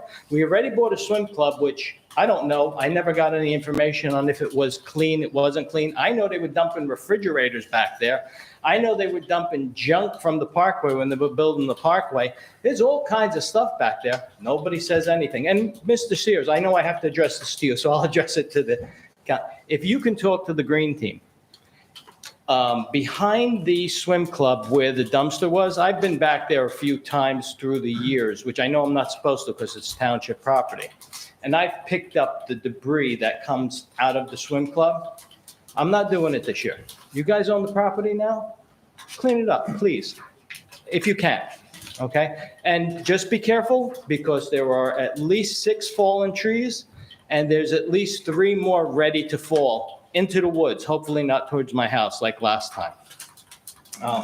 That's all I have. If I may I hand this to you? Yes. This is all, I have email copies of everything. So Thank you. the question that I do have, the question that I do have to the council is that how we pay bills here? Are we supposed to pay bills? If it's a broken window and you guys all vote, I think, Steve, you were on the council at the time when they voted, and I think Mr. Sears was. Do we pay bills without seeing any proof?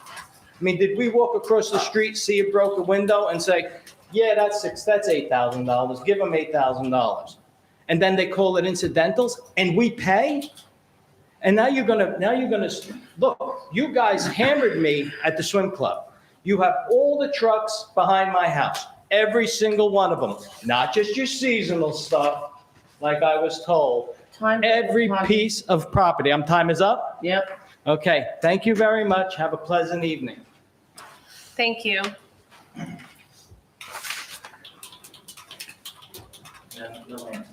Yeah, I'm actually going to ask, I'm just looking at this right now. Mr. Tovo, Yes. there was 3 of us were not on this. I don't know who was on council at the time that this occurred. We currently see a bill on our bill list when we have to pay something.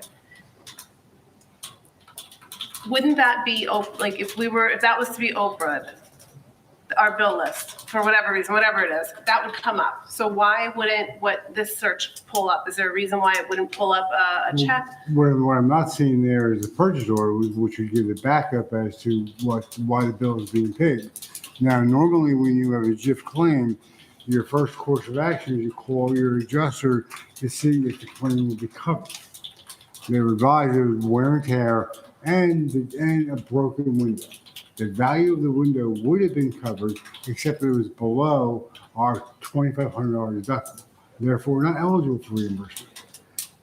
So the window costs $2,500? No, it did not exceed $2,500, so it was below our deductible. So it was even less. So Right. where does the $8,000 come from? The $8,000 was for the window and other incidental wear and tear on the facility during summer rec. Is that itemized somewhere where they can say this was the bill, this and this and this was what we were paying for? I can certainly check to say, I don't recall off the top of my head. So Could you provide us the purchase order then that shows the backup to what was itemized? Yes. Thank you. And do you have did you email JIF or you just make a phone call? You just pick up the phone and call the insurance company? Correct. Thank you.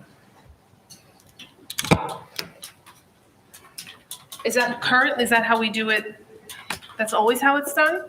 Well, we know something this clearly should be a JIF claim, then we just submit the paperwork. But we're not sure whether they're going to cover it.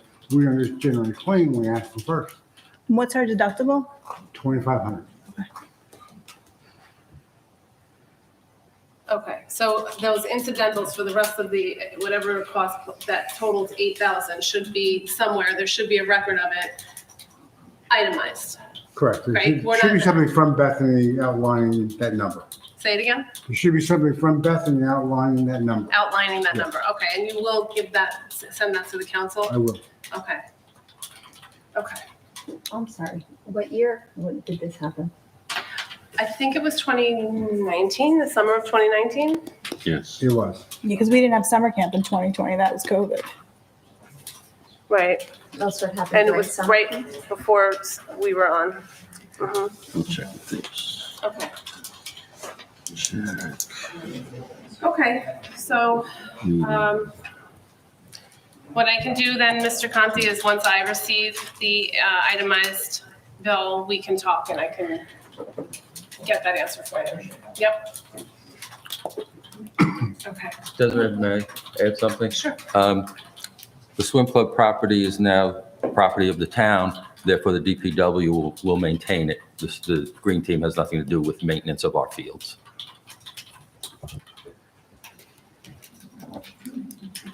Do they go there regularly, that's like regular schedule to make sure that all the stuff around the dumpster is all picked up? I have to check with them. It's so new that we acquired it. I don't know if they have a schedule. I don't believe the dumpster's even there any longer, but I'll check into it. Okay, all right. Okay. Is there anyone else who would like to add anything? Someone else like to come up? Come on up.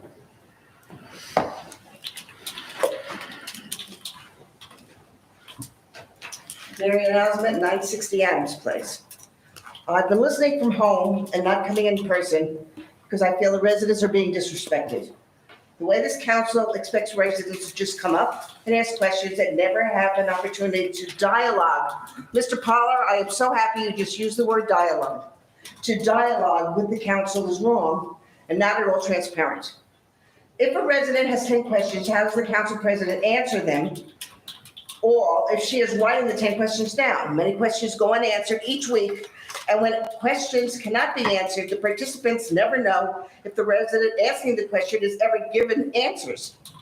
As the old saying goes, there has to be a better way of doing things. And for 28 years that I worked in this town, Mr. Pollard as the attorney, we always had dialogue with residents. It never was like this. This is disrespectful, in my opinion, and I'm sure with a lot of residents here right now, to the residents. There was an article in the Pasco Press recently, it stated that the average homeowner, assessed value of $450,000 in the township, will pay $140 more in annual taxes. Alex from Vince Lurch-Vincey's, he said that it was a 5.43% increase. And when he was asked, which was a very good question, mind you, if other towns, had that same kind of an increase, he said 3 of the towns that he worked on only had a 3 point, what was it? 5.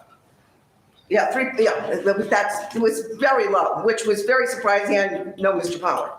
3.5, there it is. West Original High School budget projects increased $107 for township residents on an average home. Never, ever in 28 years, and I would really like somebody to really look back for me, or the 50 years I've lived in this town, have I ever seen the township be more than the school portion? The school portion, everyone always complains about because it's always so much. This time, the town portion was more. In this day of $5.03 gallon for gas average, for food costing as high as it is, and the fact that we can't get baby food for our babies, I don't understand how this council actually approved such a budget. Dr. Cascio, I know you did not approve the budget. Now we have $1.3 million for property for police, and it's only a little over an acre. We bought the swim club, which they got at a dirt cheap price, $800,000 for 6 acres of land. Nowhere else studies were done, we just bought the property. $750. Yeah, that's right, there's a $50,000, Mr. Pollard and I are very familiar with each other. All trustees of the swim club had engineers look at the property on the downside as you enter it. And I'm not sure how many of these councils actually walked the 6 acres. I've walked them over the years. I belong there and still do, still have active members. If you go into the downside, it was determined not to be enough property to put in a full field. I mean, you can't get a full field in that down area, which you think you can, and because of the slope of that land, very costly it's going to be to do anything with that property, to start from scratch, okay? The red house at the entrance of that is up for sale. The owners have passed away and their children are selling that house. That would be a perfect piece of property for a police department. Another option, because I don't know if the council knows it, but there's a 25 by 100 piece of property right next to that red house, right next to the yellow house, that the town owns already. And Mr. Polly, you remember we got it in a tax sale. Yeah, that was a long time, quite a while ago. It is time to rethink our spending in this town. We cannot afford another $10 million. Excuse me, hon? 1 minute to go. Okay, stop the madness, stop the disrespect, listen to the people. The council doesn't have to put their stamp of approval money on everything the mayor wants. Remember, he only won by 42 votes, so there was no overwhelming approval for making him mayor. He had $7 million in surplus when he took office, and it was left from Mayor Sopkowitz. And he could have tried to lower the taxes with some of that money. He didn't do that. God, can you imagine? Residents of Hemlock Drive do not believe everything you hear. The residents who live near the firehouse have learned the hard way. 2 homes could probably be built on that property facing Hemlock and big arborvitaes along Linwood. It should be residential. Township tried to get a light at Linwood in Pascagoula County and could never get it. I mean, Mayor Wenzel was actually county council and they wouldn't give it to him. They wouldn't let him. I mean, Mr. Pollard, I know you know how many times we've tried to get a light there at the bottom of Pascagoula. It's just not going to happen, but everyone makes these big statements. Oh, they'll put a light. Nobody's going to do that for us. Time's up. Okay, that's it. Thank you.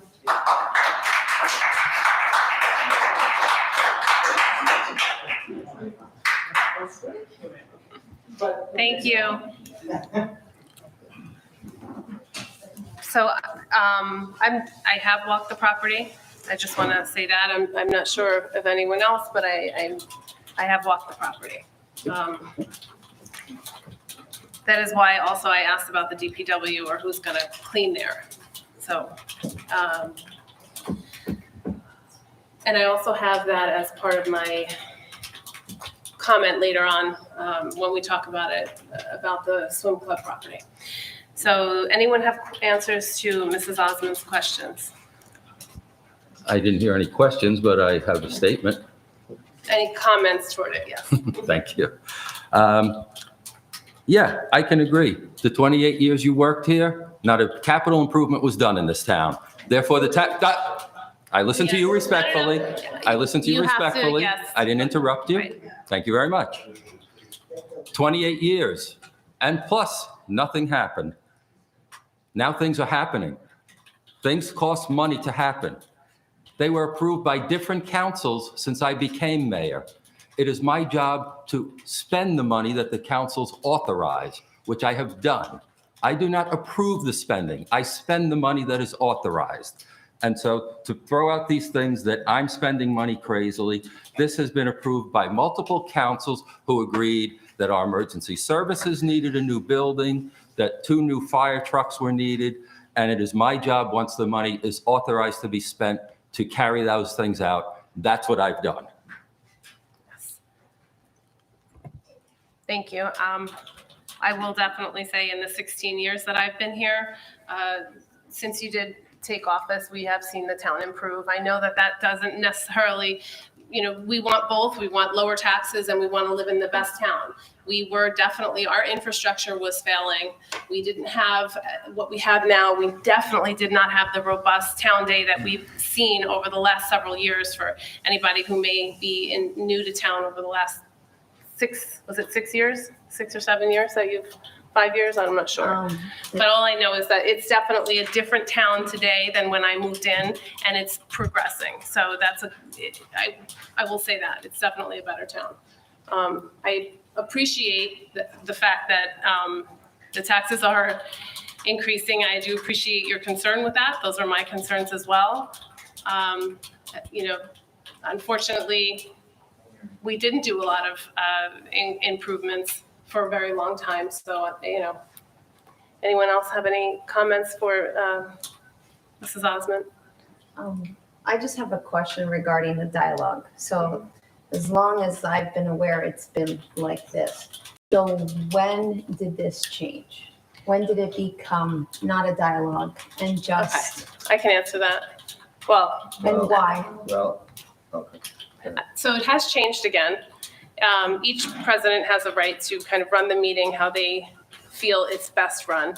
It used to be that they would come up, ask a question, and everyone would come up after them and ask a question. At the end, we answered all the questions after everyone was up. And that was a really good way to keep order and allow you those 5 full minutes to speak and not have to stop the clock. You ask, I answer, stop the clock. You ask, I answer, stop the clock. So now we allow 5 solid minutes, ask all of your questions, and it also gives us time, and you get to hear from each person, thoughts, comments, and answer the questions. When I took the seat, the only thing I tweaked a little was they ask the question, they sit down, then we answer the question. It's right after. It just allows for 5 minutes of uninterrupted time for the speaker, whether that be the resident or the council. Okay. So, but my follow-up question is, why can't we return back to dialogue? We could, but it's going to be when we started that. If you remember, when I first took this, we did that. And it was a little bit hard for Sue to We follow. stopped and starting with the time clock, and it was, Okay. the conversation, so people didn't always get their full 5 minutes. So Right. perhaps, So I was advised to continue with what I was doing because it was very difficult for the okay. collection of the information. Because sometimes I feel that residents think it should be a dialogue back and forth. So I think that needs to be explained, that it's not town hall format, but rather what you just explained right now. So they see it as disrespectful, but that's not what we're trying to do. We're following a format. So I just want to clarify that. And so I appreciate that clarity. Let me expand on that. And Ken, you've been here longer than me and probably longer than everyone else. Prior to my running mates here getting on the council, we had a good dialogue. It was back and forth. Question, answer. And I think you remember the first night I was on council, Ken, we had the VFW, and we were here at 2:00. And we decided a couple times after that we're going to limit people to 5 minutes. We looked up what the ALCU recommended. So we give the public their right to speak, but we had some type of cutoff. And it worked very well. And we didn't stop the clock. We gave people, a minute more, a minute less. A lot of people didn't use the whole 5 minutes. So it kind of averaged out. And it worked very, very well, But then again, there are people that are long-winded, and you do have to shut them down. And that's the job of the council president, vice president, whoever is sitting in your seat, and it does work pretty well doing it that way. So that's just a little historical perspective. Do you have a year for that, when it was like that? I'm just wondering if I can go back 2017, to watch film. 2017. So how did that 2016. work for you, Sue? Did that work? Did that process work? 'Cause It was that's how 17, I wanted to 18, and do it. 19. And I was told that it was very confusing for, No, just when we started, when you took office and we were back and forth, we were stopping because you would speak, then we'd have to stop because people would complain they weren't getting their full 5 minutes. I'm typing away and we're listening, so, it was the time frame. It was 17, 18, and 19. But previously. And Just we saying, did that. if it's on WCTV, something to maybe to I revisit. personally like the back and forth because you do get the answers. You do get to have that dialogue. But again, we started that way when I took this seat. We did it for 2 meetings, I believe. And I was encouraged not to do that because it was very difficult. And people were complaining they weren't getting their full 5 minutes because you were speaking on their 5 minutes. Right.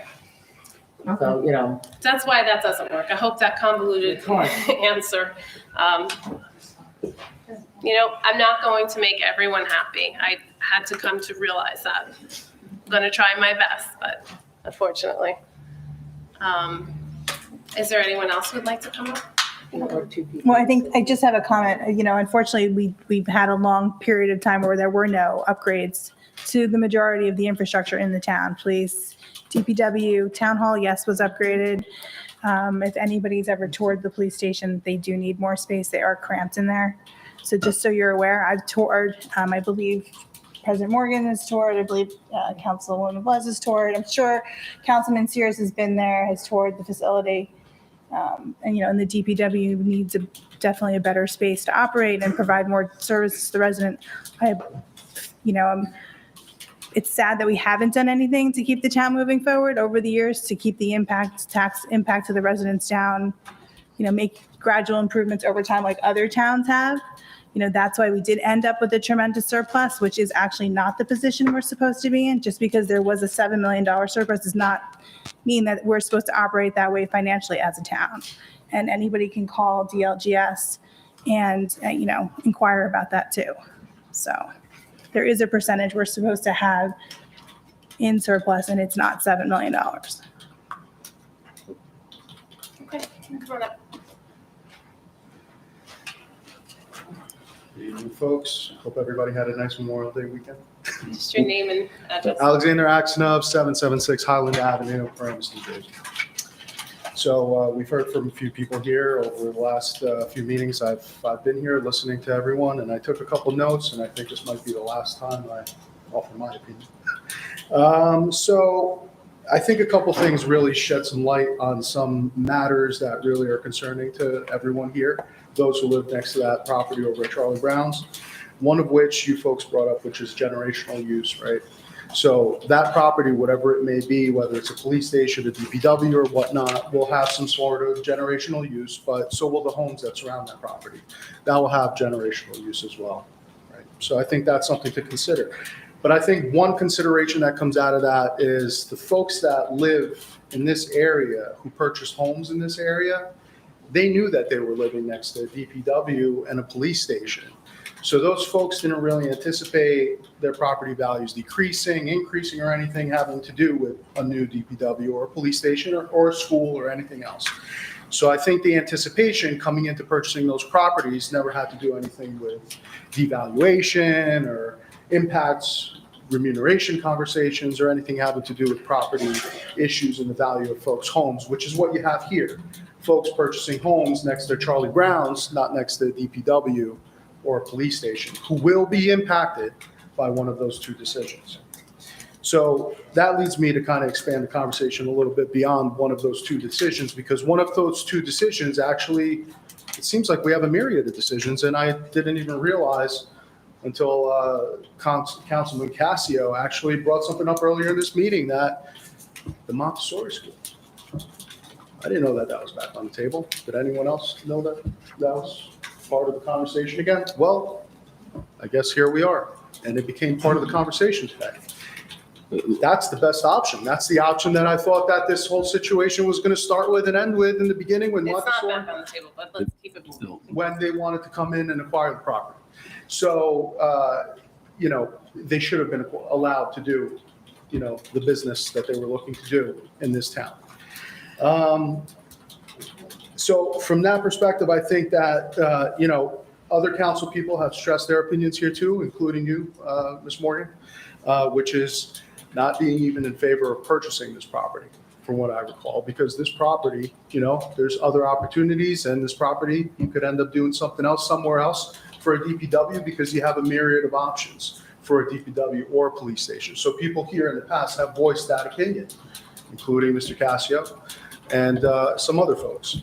So you have a whole bunch of passionate residents that are here, that live and that surround that property over at Charlie Brown's, and they have very considerable, thoughtful concerns with what's going to happen right inside their neighborhood, right outside, literally the front of their homes, like Miss Rose over here and her husband. That's right. That's right. I was there on Saturday talking to them at their home, at their kitchen table, right? We all talk about kitchen table issues. Well, There's a kitchen table issue, right?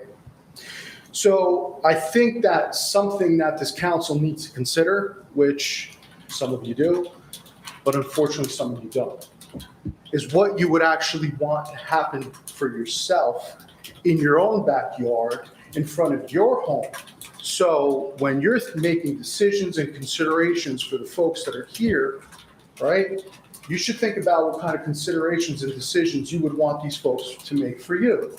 So if you would want a DPW literally when you open your front door, the first thing that you see when you leave your house in the morning, or a police station. That's all I have to say. Thank you very much. Have a good evening. Thank you. Is there anyone else who would like to respond? Ms. Morgan, I just want to clarify. I never said that the Montessori school was entertaining coming back, but that did not happen. They had an opportunity, and you know how it works. So I just want to let you know that was not a, as far as I know, they didn't come back, right, Ken? It's going to be all over tomorrow. I just want to make sure that was. The phrase on the table is not appropriate. Yes. Okay, so, thank you. I'm not saying that they wouldn't be interested down the road or whatever. I'm just saying. Right now. On the table, looking at the table today, not on the table. Understandable, but think about it, right? They would bring tax revenues. We can't do this. Even though they're getting. Okay. We can't do the back and forth. I'm so sorry. Who would like to come up? Guys, everybody make money. Desiree, I'd like a chance to comment. Sure. Just a second. I'm so sorry. I'm sorry that gentleman left already, but I'm going to reiterate again. Washington Township does not have the luxury Paramus has of having multiple industrial zones that if they need to expand somewhere, they have an industrial zone. You know how many we have in the township? 0. So you're saying, everyone here is saying, all right, well, we probably all agree that the town needs to provide more services, but where are they going to go without more space to accompany them? So no matter where we go, it's going to be in a residential zone. It's very unfortunate, but that's the way it is in this town. I like that it's almost, 100% residential. I think we all like that. But on the other hand, we cannot not offer services that are needed from 20, 30 years ago that couldn't be foreseen today. I listen to the residents quite seriously.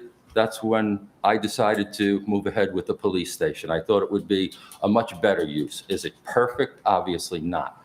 But in my opinion, we're physically out of space here. We don't have room for vehicles. We don't have room for the necessary space increases that these departments need to operate.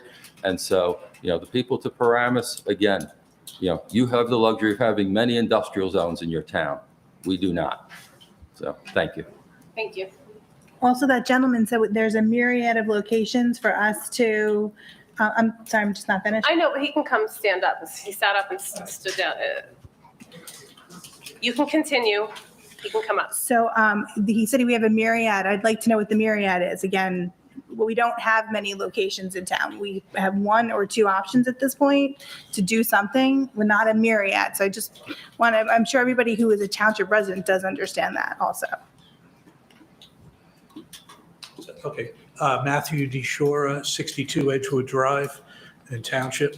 I just have 2 issues. One was the ordinance 2213, that's regarding Finity Place about establishing restricted parking. I'm kind of familiar with the street, it's by the library. I don't understand what that issue is about. That's what I just don't understand. Is it going to be limited to, I may have missed some of those meetings. Is it going to be limited to say a certain, you're going to park there a few hours at a time? Is it going to be one side street parking and why is this being done? I have a question, is that, did you do a traffic study to determine that? Also, the other question I have is this a result from any accidents that have occurred there that I'm not really aware of? Obviously, I don't work in the police department, so I don't know. I'm just curious why, out of all the streets in town, this one here is looking at getting possibly limited parking. I know they did it on streets around by the high school a few years ago, because I understand high school kids were parking around there, and obviously that makes a lot of sense. You don't want high school kids parking their cars a quarter mile away, being disruptive to neighborhoods. I got that. I just don't understand why this is being done here. I mean, as a side note, that I live on Edgewood Drive, and when my kids were younger, about 20 years ago, residents in Edgewood Drive and Parkway Court, we all had young families, and there's more young families there today. We wanted to get a stop sign on Parkway Court when it intersects Edgewood. There's no stop sign because a lot of vehicles would just do like a rolling stop and make the turn, and it got to be pretty dangerous. I know at that time we spoke to possibly the police department, and I think it was police department, don't quote me, it could have been here. I didn't come here personally, but again, that was pretty much a non-starter. Nobody really even listened to us at all. So I just trying to understand what restrictions you're going to be putting with parking on Finnerty, especially have a library there too, where people are going to park when they have different types of programs. You know, it's a wide enough street, obviously, for two-way traffic and parking at two sides. If anything, Woodfield is probably narrower. I've never walked it, but could be, I don't know. My other question here too is going back to the DPW, which I've been here a few times with. I just want to make it a point that the mayor's cost analysis that he did, option one, when you look at the price, because it looks like it's double the price, option one does not include the eventual cost to renovate the police department, which I know you had said you would do that if you did option one 3 or 4 years down the road. And I could be wrong, but I think in one of the past meetings, you mentioned it's about $2 million to renovate it. I'm trying to think of that figure offhand. So this is something the public has to know, that these figures don't look as far apart as they do, as they really are. Because again, that does not include if you were to keep the police department here, you know, renovating it. And that's something that I understand is needed. Whether it's going to be a new police department, at Charlie Brown, someplace else, whatever, you need these facilities. I got that. The other thing too, around Councilwoman Feeney, I just want to let you know, like over 800 people have spoken who are impacted by the proposed DPW at Charlie Brown's. I mean, that's a good enough poll. There's 800 people that are affected, possibly, you know, could possibly be affected, have spoken out against this.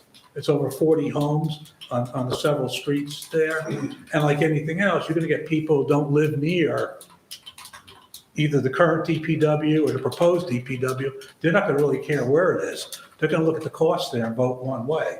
And also, if you do a survey, which I don't think you should, you have to have several options, such as not doing anything. Absolutely. Option one, option two.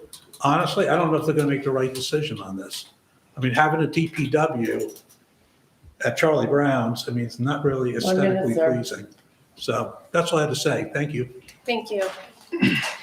Council Vice President, did you want to comment? So yeah, it would absolutely have all the options. Don't do anything. Do it here at Town Hall, do it at Charlie Brown's. It wouldn't just be this or that. It would be, here are the options, but I do understand your opinion about the 800 people. I think it's more important that the township residents fully are polled, because we are elected by the township residents, and, you know, taking in the cost, it will affect them, whether it's they do have an opinion on location of the police department, they have an opinion on location of the DPW. Not that maybe it wouldn't affect them as much as you feel it would affect you, I'm not disputing that at all, but I think it's also fair to say, since they would share in the burden of the taxes, to get their opinion, you know, and which plan they like best, or keep it here. That's just, but I would absolutely be all encompassing of the options available to the town, not just one or two on that on that board. So. Okay. Anyone else would like to comment before I do? In terms of that, I'm assuming you're referring to the petition, change.org, when you say 800 people. So I'm not very familiar with change.org, but I can't find the addresses or an idea of where some of these people live. I was able to locate one person, and they live in Florida. So it's very difficult. And then there was somebody that signed the petition and just, you know, cursed about children. So I am a little troubled by the petition, because I believe, based on a little bit of research, that the owner of the petition can pull the addresses so that we know, are those 800 people township residents, Paramus residents, or just anybody across the United States that can sign the petition? I don't know, but I know that this one person was in Florida. So maybe they originally lived here in New Jersey, in Township. So that, I think a formal vote to our residents would be better, quite frankly. Thank you. As far as the restricted parking on Finnerty, Mr. DeShora, I think, and correct me please if I'm wrong, but I think, I know for myself, I had brought up, I guess, when I first came on, some of the challenges and the dangers to the children who were coming out of the shopping center, darting straight out up between the hedges, and they literally were landing onto the street. There were parked cars there, so by the time the kids passed the cars, it was really not conducive to safety at all. The police did come out, did look at it, saw what I saw. I shared this a couple times. I almost hit a kid while I was driving, and once walking, I saw a child, and I literally stopped the car because I saw what was happening. The kid was coming out, the car was coming down, and I'm walking and telling them stop. After that, I just called the mayor and I said, we need to do something here. Something's going on. Multiple meetings after that, there was a resident who brought forward similar complaints, various complaints. So when that library gets busy, it becomes a very narrow street. And it's dangerous across the board. It has a lot of blind spots. So I don't know if there's more to it than just what I'm saying, but that was one of the reasons why we moved to restrict it. Well, it also was a recommendation from the traffic division of the police department, right? Yes? Yes. Yeah, Okay. so. And also, part of the new restrictions are if you make a right from Pascack onto Finnerty, a lot of times there's cars parked right there, and that's a blind spot also. And so they want to put in no more parking there to remove those vehicles, because you can be surprised when you turn and there's a vehicle right there. You might do this. So that's part of it. I think Councilwoman Morgan explained the library side, that they're bringing it back from Woodfield also. And it's all being done for safety. We know the library does get crowded at times. People need it for parking, but they can park somewhere else and walk, I hope, because these are really safety items that, as was just said, the traffic officer has looked at and deemed them necessary. Regarding the stop sign you said at the intersection of Edgewood and Parkway, I have to agree with you because I had reason to go down there recently, and it was a little confusing as to who's supposed to stop. So I will ask the traffic officer to look at that again. Things change with different officers who are in the position, so I will ask them to look at that again. And there's actually, I'm sure anyone, if you walk around town, everyone will say, oh, there's an area over here, the same, there's an area over here. I know that on Sussex and Chestnut and Eaton, that area over there by the lake, I always found that a little bizarre too. So that is something, there's no stop signs. It's like there's an island in the middle. You could just keep going and this person can go, and it runs right into each other. So I never understood it, but I didn't necessarily, it's not so busy back there that it has ever become a problem. But it's definitely worth looking into, because you're right. And there's probably more pockets than just my area and where you're talking about that could use a little bit more of a study done or something, attention. So I appreciate you bringing that forward. Thank you. Is there anyone else who'd like to? There's also that form online where you can put it on paper, Like actually, concerns or something? yes, so that you can actually pinpoint, this is, based on the people living there, this is an area that I think a stop sign, and then we could potentially send somebody there to investigate. Who does that form go to? The Goes to the administration, and then we route it to the proper department. Okay. I was not aware of that. So. Yeah, Okay, that's great. it's on the webpage. Is there anyone else who'd like to come up? I just have one question about is there any more conversation in relation to that specific area with the shopping center and remediating the fence issue and the blockage there that the kids are going to just skirting the gate and, That's ongoing. This is not the end of this. It's just one of the phases. right, so Yeah. you're still trying to come to some sort of a, Correct, yes. okay. You can come up, Ms. Sullivan. Oh, who was that?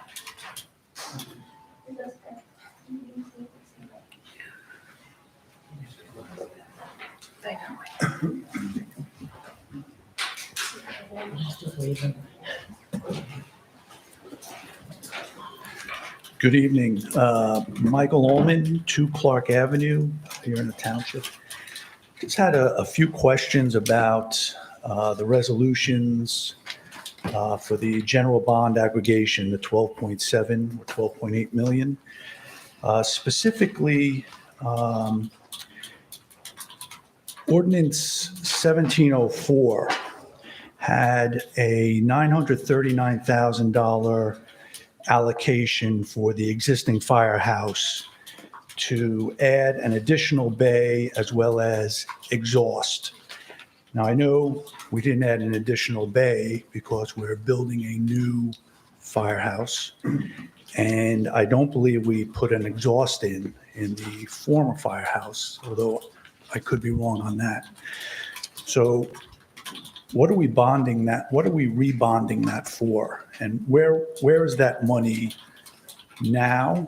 Was it spent, or is it going to be spent in the future? And I just want to point out 1704 spoke about an exhaust.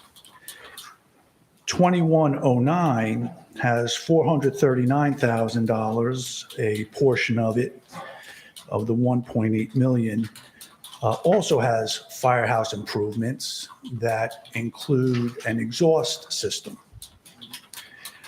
This is over and above the 5.7 that's is being bonded for the 19.9 emergency services. So I guess we're bonding 5.7 for the emergency services building that should have had a exhaust system in it. We're bonding $939,000 for the existing firehouse or the old firehouse for an additional bay and an exhaust system. And 2109, we're bonding $439,000, part of which is for an exhaust system. So we're buying a lot of exhaust. I don't understand why. We're bonding to add an additional bay. Really don't understand why. So if someone could explain that.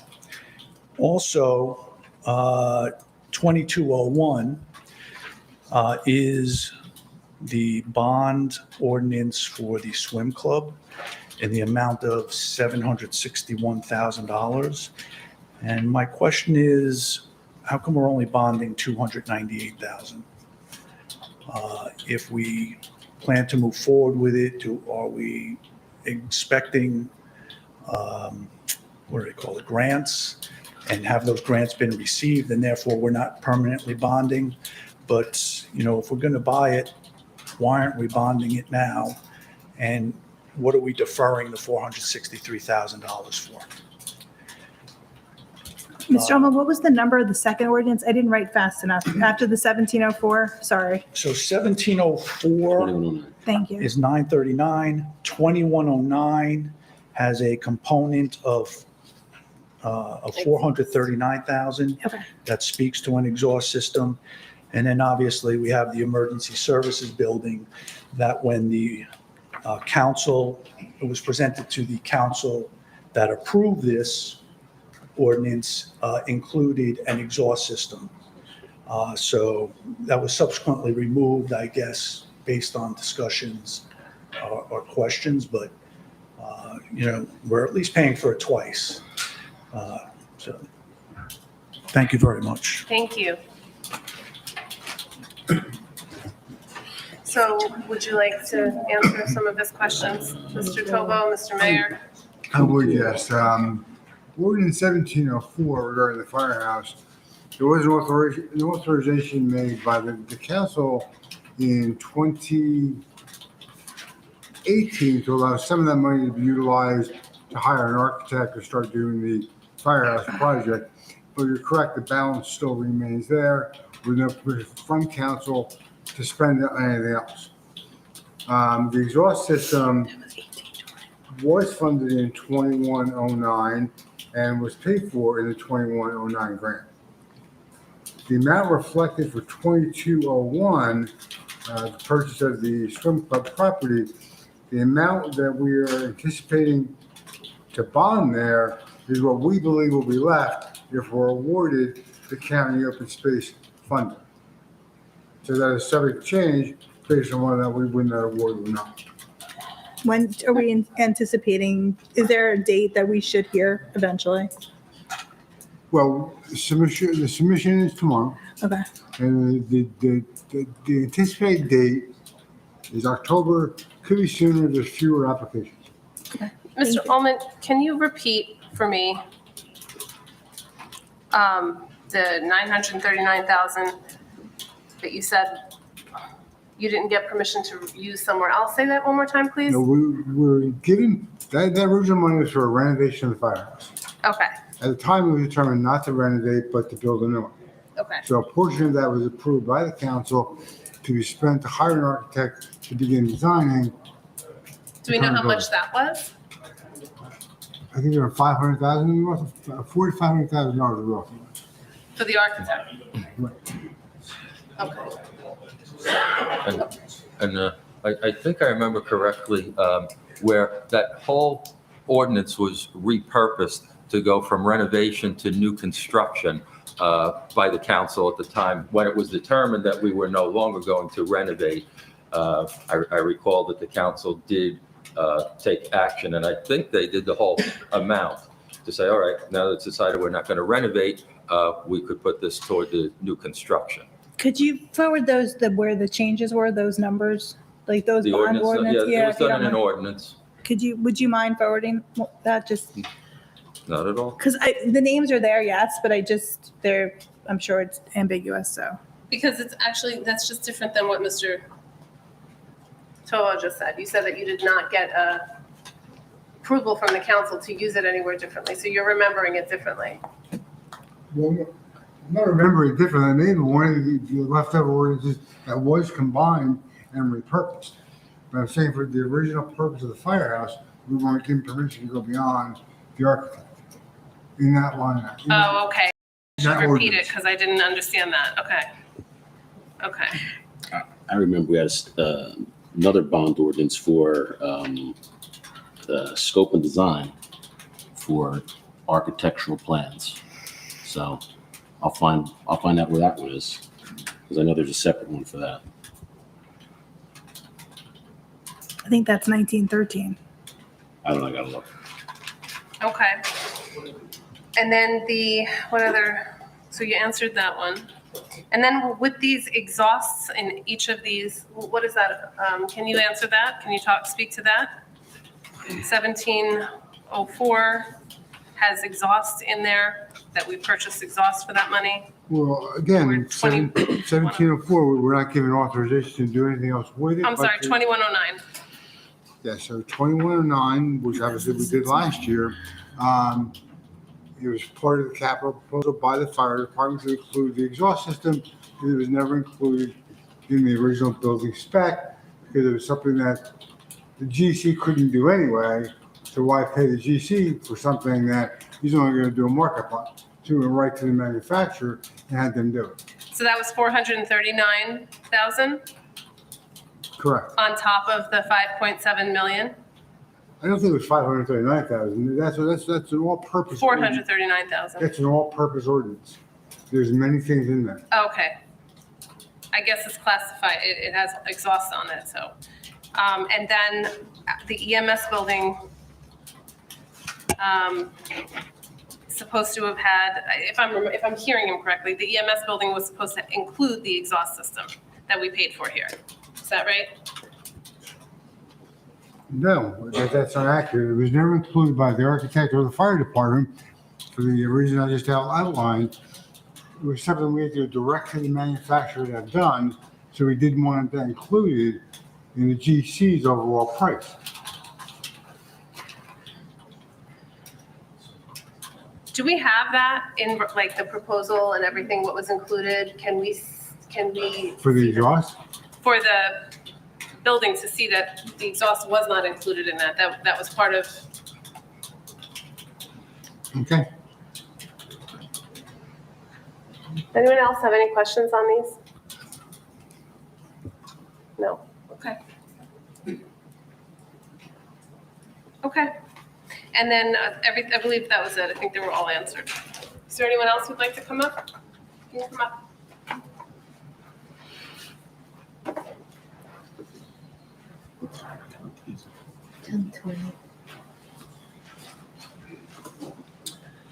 Good evening. My name is Tommy Sneed. I live at 772 Cotch Peak Avenue in Township. A few weeks ago, we witnessed a horrific, awful, tragic event in Uvalde, Texas at one of their elementary schools. The devastation and life-altering outcomes will forever change the lives of everyone in that community. Over recent weeks, we've learned more about the victims, as well as the heroes who saved many others from harm and death. In a recent email from Dr. Mortimer, our superintendent of schools, it was very transparent regarding the current security state at the high school, which has one full-time SLEO Class 2 officer. The bad news, that is the sole district security officer we have currently beyond the building administrators. Dr. Mortimer also indicated that there will be additional SLEO officers hired for next year. I would like to review the events of the March 23rd meeting so that we all understand what will or won't happen next year. Mrs. Peterson pointed out that Dr. Mortimer seemingly wanted to start with just 3 SLEOs, 2 at the high school, 1 at Worms, and none, and then into the 4 elementary schools. She offered that the data that previously shared by Dr. Mortimer to the board seemed to indicate that elementary schools seem to have a much higher risk of incident. Keep in mind, as of this meeting, Mr. Miller was long gone. We had no armed officers in any of the 4 elementary schools. Our highest risk targets had no security protection. Mrs. Peck made the suggestion of possibly hiring 4 SLEOs instead of 3. Mrs. Semble then developed that suggestion into having 2 SLEOs per town, 1 at the high school, 1 shared between George and Washington, 1 at Worms, and 1 shared between Brookside and Berkeley. I believe the request was made that the board vote on the original line item 20A of 2 in the high school, 1 in Worms, and 0 in the elementary school. Mrs. Hanlon and Mr. McAllister were the only 2 trustees who voted for the proposal of 2 in the high school, 1 in Worms, and 0 in the elementary schools. I want to thank Mrs. Colombo, Mr. Peck, Mrs. Peterson, Mr. Pontillo, Mrs. Price, Mrs. Munson, and Mrs. Sembler for voting no on that. Line item 28 was then reworked to include 4 SLEOs, 1 in the high school, 1 in Worms, and 2 to be shared across the 4 elementary schools. Luckily, all 8 trustees voted yes on the second version of line item 28. Why is this important? This plan configuration, I don't believe, was clearly stated in Dr. Mortimer's letter. Quote, additional SLEO officers are about to be hired, and they will be present in all of our schools beginning with the 2022-2023 school year, end quote. I believe that is certainly true in spirit, but we need to understand that every day next year, at least 2 elementary schools in our district will not have a Class 3 SLEO officer. At the last board meeting, I asked the board to find a way to allocate $110,000 to hire 2 additional Class 3 officers. That would mean the spirit and intent, I believe, of Dr. Mortimer's statement, which I just read.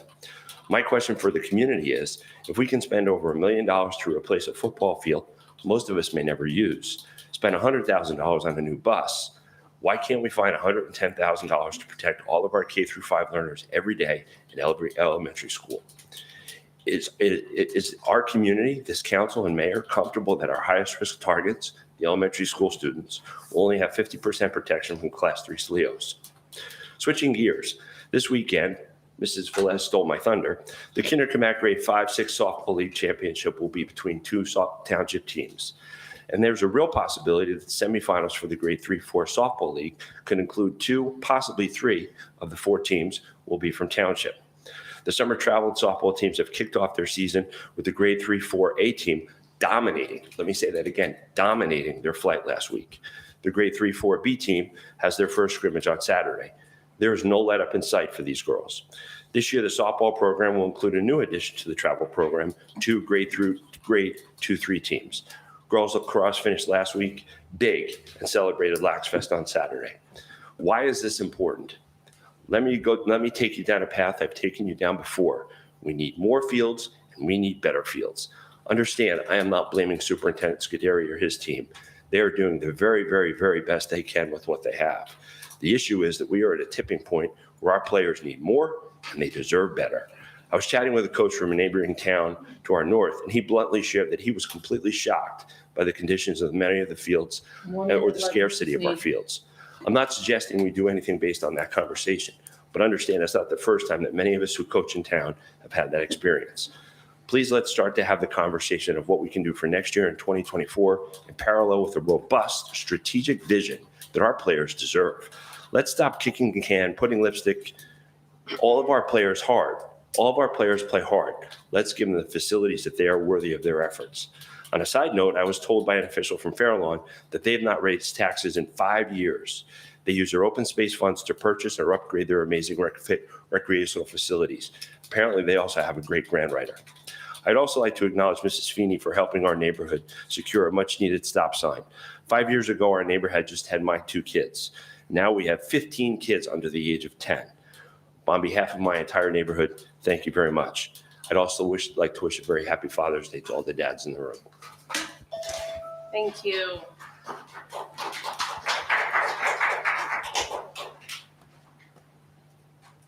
Thank you so much. I agree. I think that we definitely need to put the focus on the money as spending it to protect our children. I was very, very disappointed to hear that there would be, that the grammar schools are considered, softer, less targets, I guess, or I don't know if I'm saying that right, but, Uvalde, it just happened in grammar school. The Connecticut, Sandy Hook was a grammar school. So, there's no rhyme or reason what school they're going to go into. So we can't pretend to predict it. So I think that we do need to be safe. And I do think we need to, be advocates and voice our concerns as parents at the school meetings. And I really appreciate you bringing that up and encouraging participation at the school board meetings. So. Yeah, I think we should work together with Westwood, and we should definitely get the money on the books now. I mean, there's summer programs that are going to be going on at the schools. So I'd like to also make sure that the children are safe, not just starting in the school year in September, but starting now as soon as possible. So I don't know, Mr. Topo, maybe we could try to figure something out to work with Dr. Mortimer, because I would be in favor of absolutely spending the money, whether they couldn't foot the bill right now because their budget is closed. But if we need to absorb some of the costs to protect the children who live here and live in Westwood, I think I'm all for it. We can sort of look into that.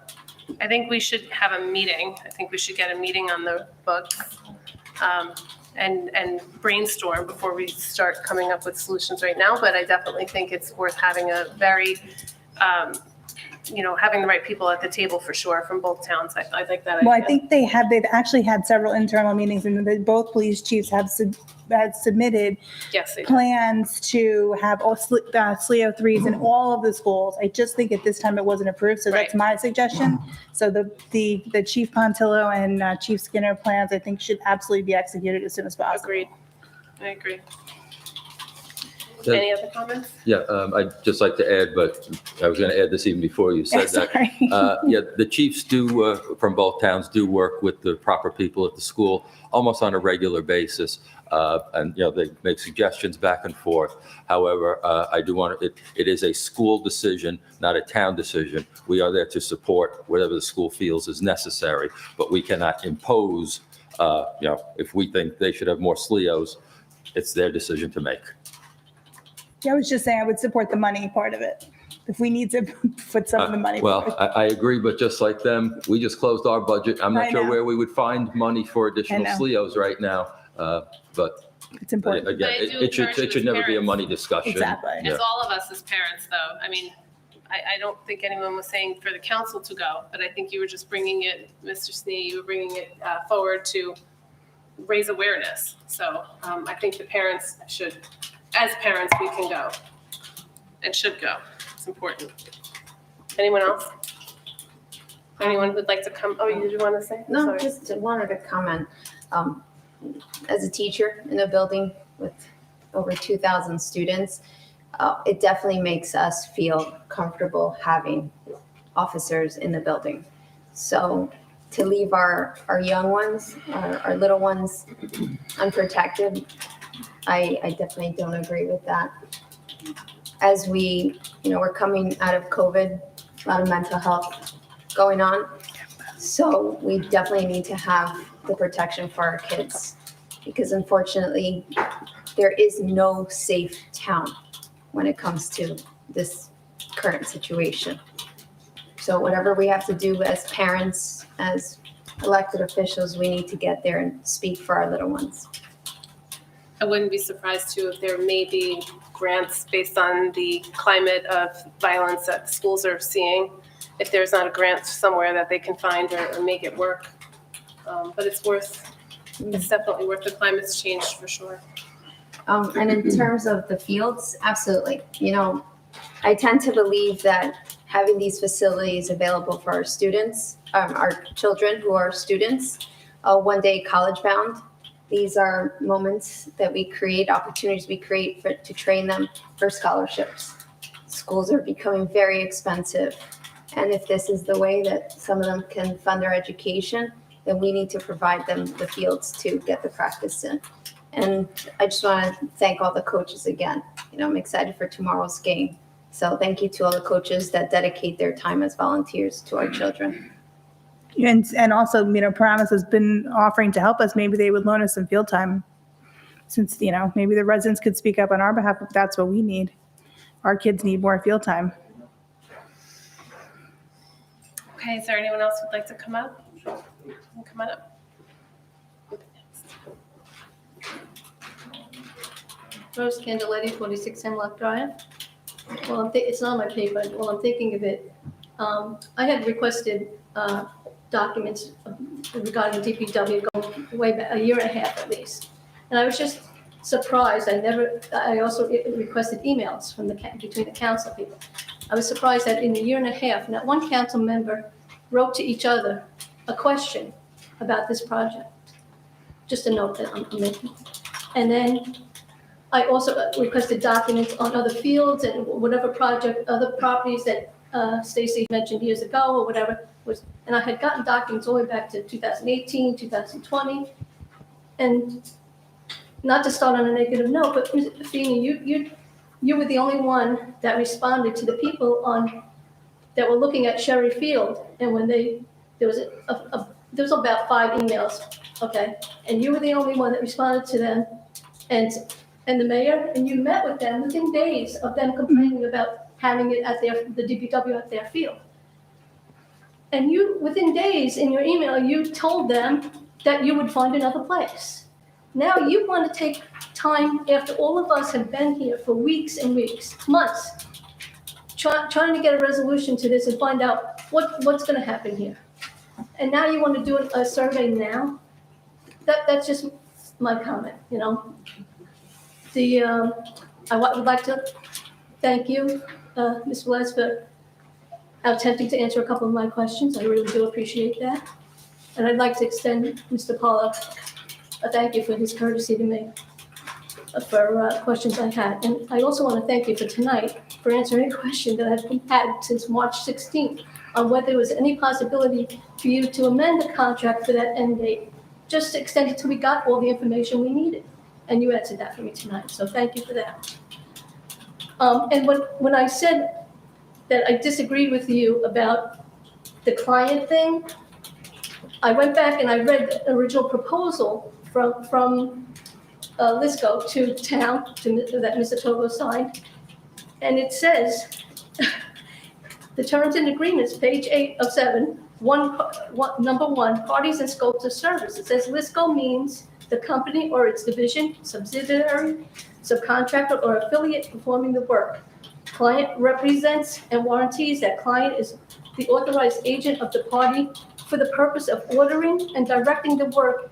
In such case, the term client also includes the principal for whom the work is being performed. And that is why I questioned. Okay. Okay? Yeah. So. I hope I clarified for you. And yes, and you said that letter, but the letter that you got referring to it, I would like a copy of that? Yeah. Okay. And it said, it also said in their proposal, the client shall provide Lisco with all information in client's possession required for Lisco to perform its work, and the client, which is the town, to Lisco, represents and warrants that it has advised Lisco in writing of any known or suspected hazardous material and/or subsurface tanks. Lisco shall not be liable for any consequences or inaccurate or incomplete information supplied or withheld by the client. So this town knew when Bill presented that picture months ago, showing the gas tanks. So when Mr. Tova ordered the second phase, the scan, you should have disclosed that to Lisco so they knew they needed to scan the whole property. I know when I bought a piece of property, the company that scanned it didn't even say to me, do you want me to scan the back? Do you want to scan the... They automatically scanned the whole property. Why would you want only a part of the property scanned and not know what's going on with the rest of the property? 1 minute, Mr. Campbell. Okay, thank you. And their proposal also states that work authorization, if additional services are required and/or requested, must be discussed and authorized prior to initiation of work. So you had to authorize it. You had to authorize it. So somebody had to know from the town what work, you're telling them what work you want done. So that's my point there. And I just thought we would have come to some kind of resolution. This has been going on for way too long for us. We have lives too, you have lives. It's just affecting everybody. And I thought tonight we would come to a resolution until it got held up. So I ask again to please think this out and let us know soon. Thank you. Thank you.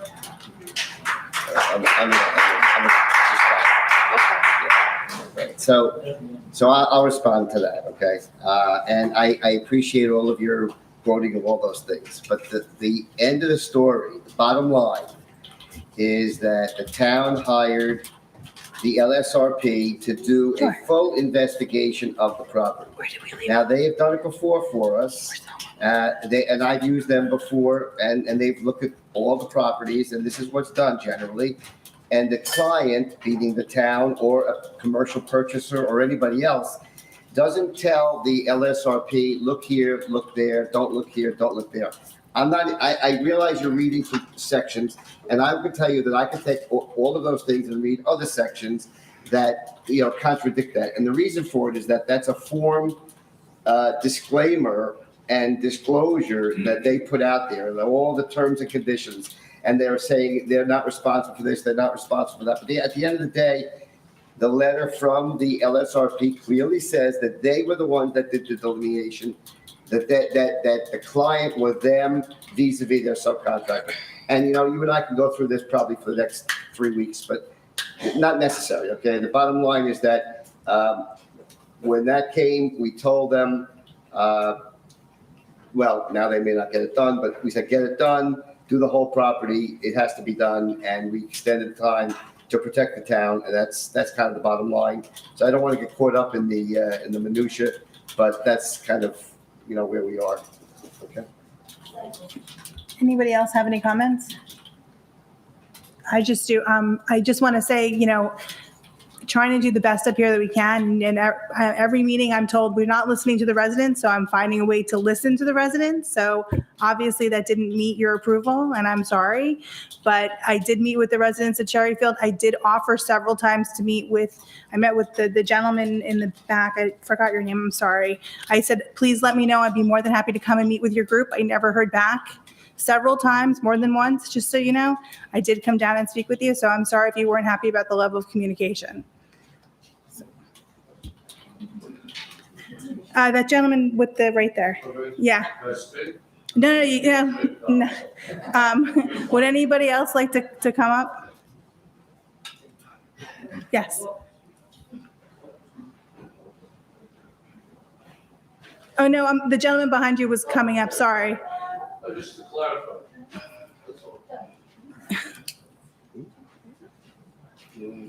What was that? Hi. Ready? Just name and address. Sure. Chris O'Connor, 101 Salem Road. Thank you. So I just wanted to thank you for your comments. I kind of had pretty much a lot of the same things, and Tommy as well.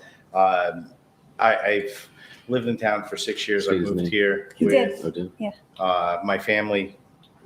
Knowing we had small kids, the real reason that we came to the town was for the school district.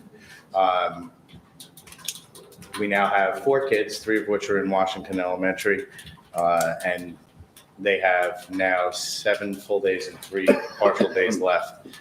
We've made the decision to take them out of the school district because of just the poor performance at the school district level, and a lot of the back and forth with the board, school board, and a lot of back and forth with the administration within the school district as well. It's not meeting the standards that this town deserves.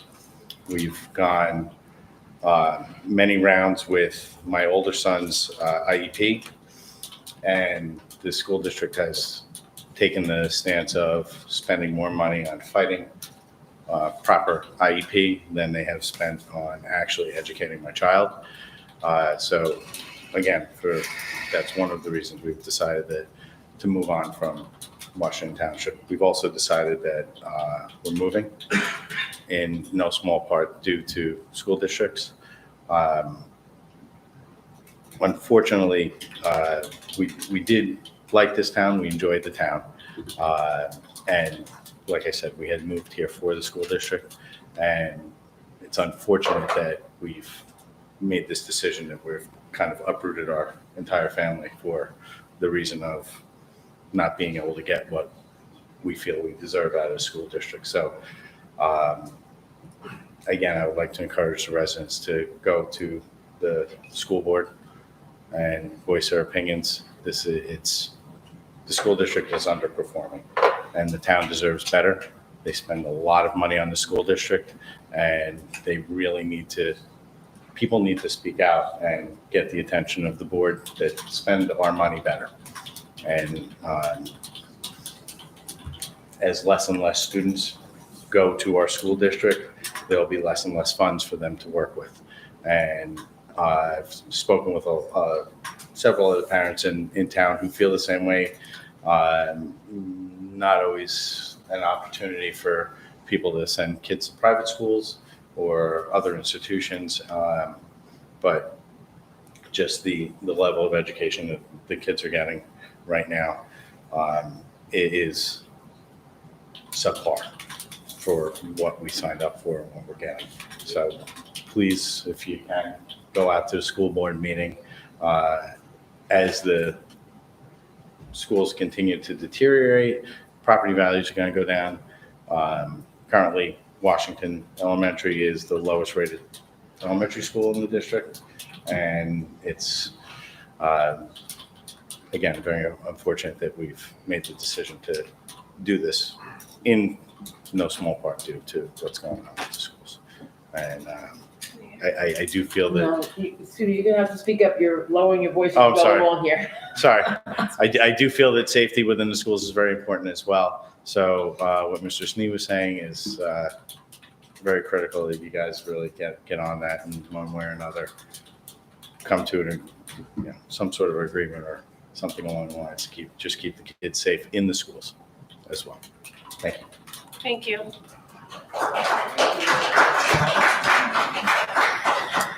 Is there anyone else? Oh, sorry, are there any comments? Sorry to see them go there. I do think it's important that the council shows support to the parents. You see what's going around to this country with woke and critical race theory. The children are not learning the proper things they should learn. They're being forced into things. They're being forced into things that it's a parent's responsibility to teach. And I think it's our responsibility as town council to voice our opinion. If it's money coming from the taxpayers, and if the citizens are not happy with it, we need to project that also. We need to project, we don't want this garbage, and that's the bottom line. We have to attend this meeting, the whole council, to show support of the parents. Thank you. Are we allowed to?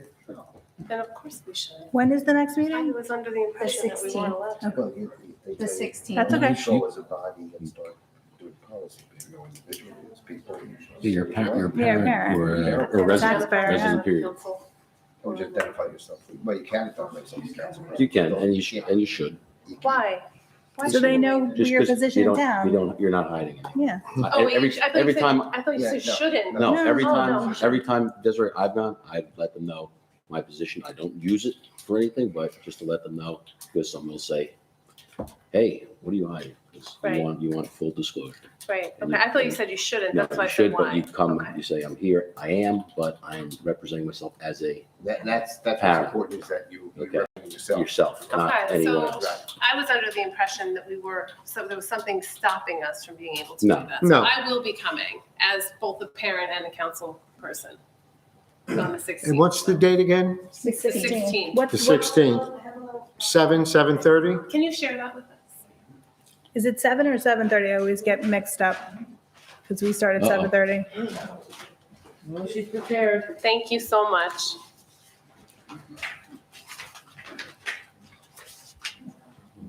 I'm gonna take a picture and then I'll give you guys the copies. Okay, is there anyone else who would like to come up and speak? Did someone else? I thought you guys wanted, Tom, you spoke, and then Stace, did you have something? No, I'm good, thanks. Is there anyone else who'd like to come up and speak? Okay, yeah. Motion to close? No. So moved. Oh, I'm sorry, I'm sorry, four people on online. Oh. I'm sorry, Sorry. Four. Okay, so let's see. Mrs. Lipnick is on. Oh, okay. She can go first. Can you hear me? Yes, I can hear you. Okay, good evening. Julianne Lipnick, 184 Finnerty Place. Mayor, this is really directed, I guess, to you.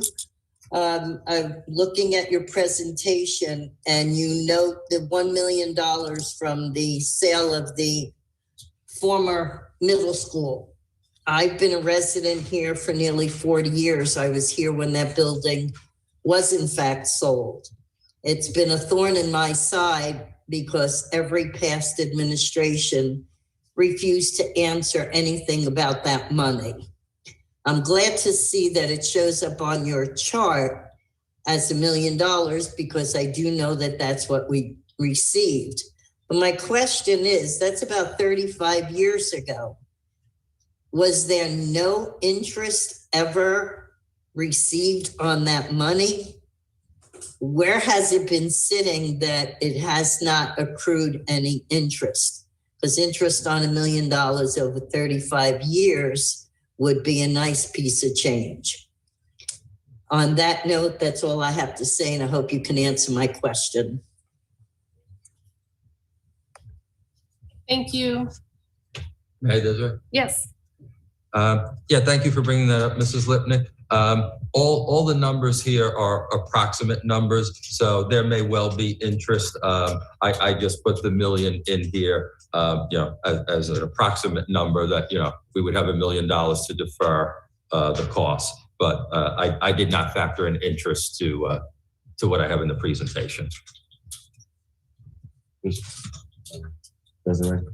Yeah, if my memory serves me correctly, it was a sale of $1 million, and we generated almost, I think, 300,000 from that over the years, if memory serves me correctly. So there was interest, but I don't remember what we spent it on. I'm thinking that we used some of that money to remediate the site. Does that sound familiar to anyone? I said it was another capital improvement. No? Okay. But that's what I kind of remember. We used the interest, we used the money, 1 point. We used All of interest. it. So we don't have that. No, we have that. Oh, We we have do. that. We had 1.3, and I think that 300,000 or approximate, I don't know exact figure. We used some of that to offset the remediation. Okay. If I'm not mistaken. What is it sitting in though? Her question was, where did you put it? Where does that go? It was placed in one of the township bank accounts. I don't know if it was a separate item or combined with other monies. I don't know the answer to what interest it may have accrued. So we can find it out. Okay. You'll send that out to the council? I know you're writing a It'll list. take a while to find that information out. Okay, but it must be somewhere because it's being used in that.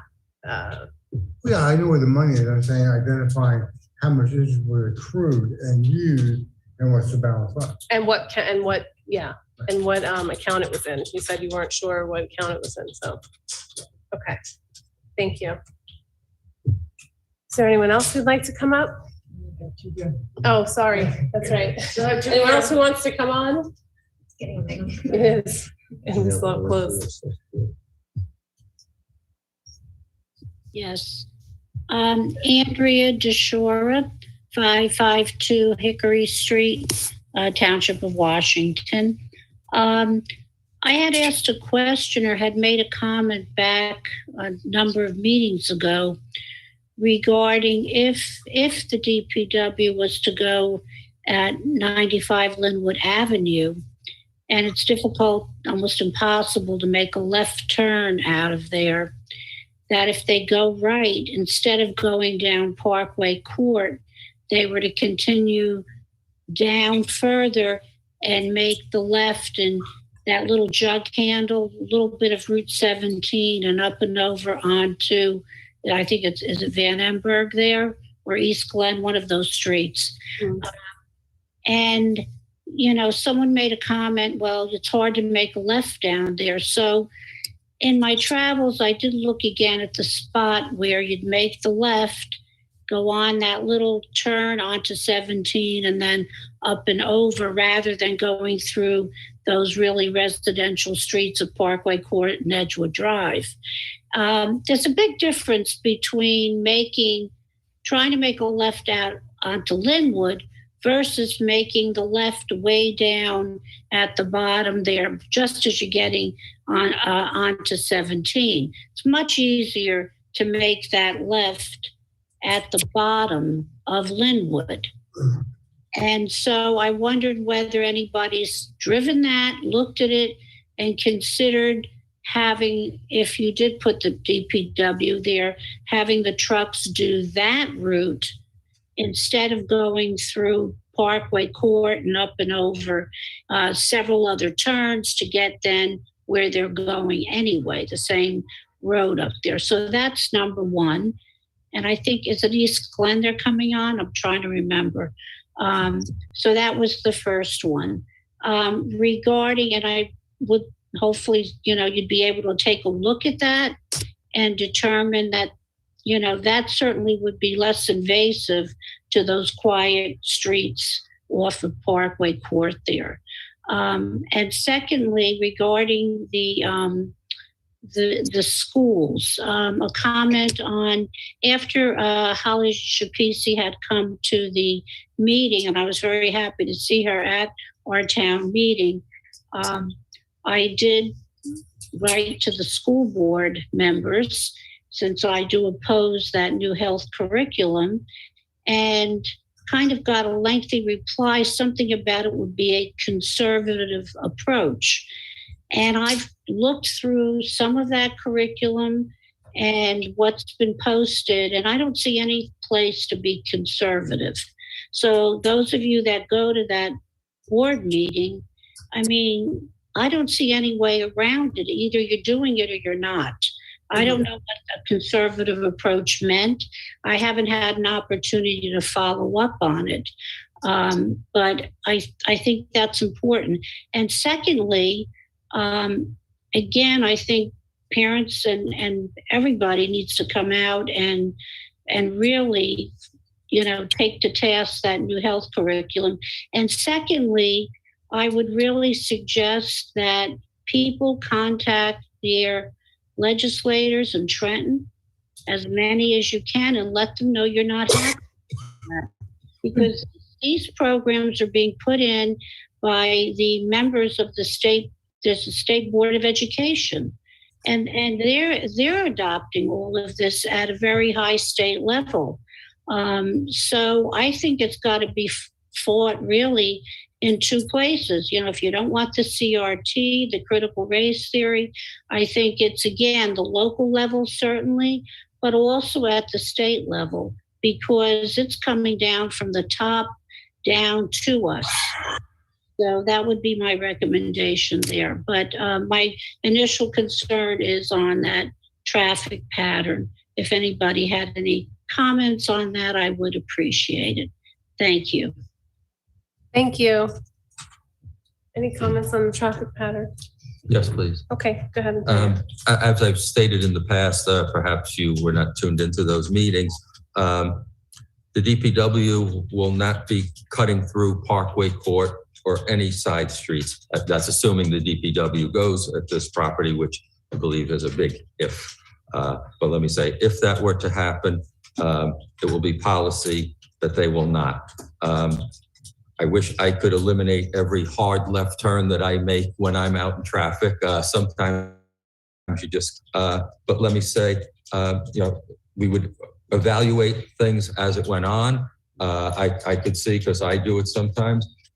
If I wait too long, I'll make a right turn and suggest what you said going out to Route 17. But if I happen to hit the traffic good, I would make a left turn. So I would expect the DPW people to do the same thing. And that also helps balance out that the traffic is not going through any one route and harming any residents in a certain neighborhood. So that would be my comments on the traffic.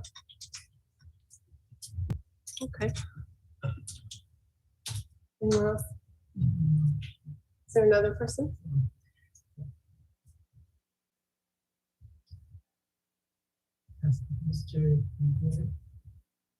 And Mr. Udina?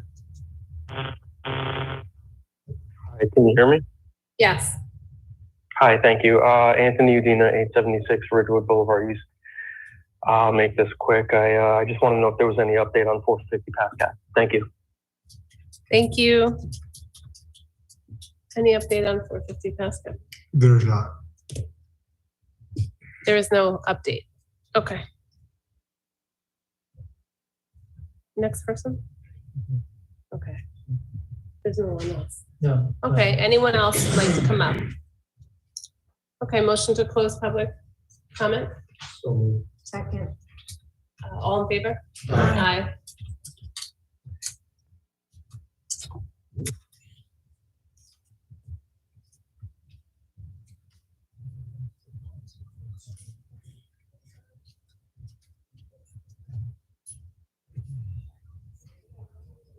I'm ready to.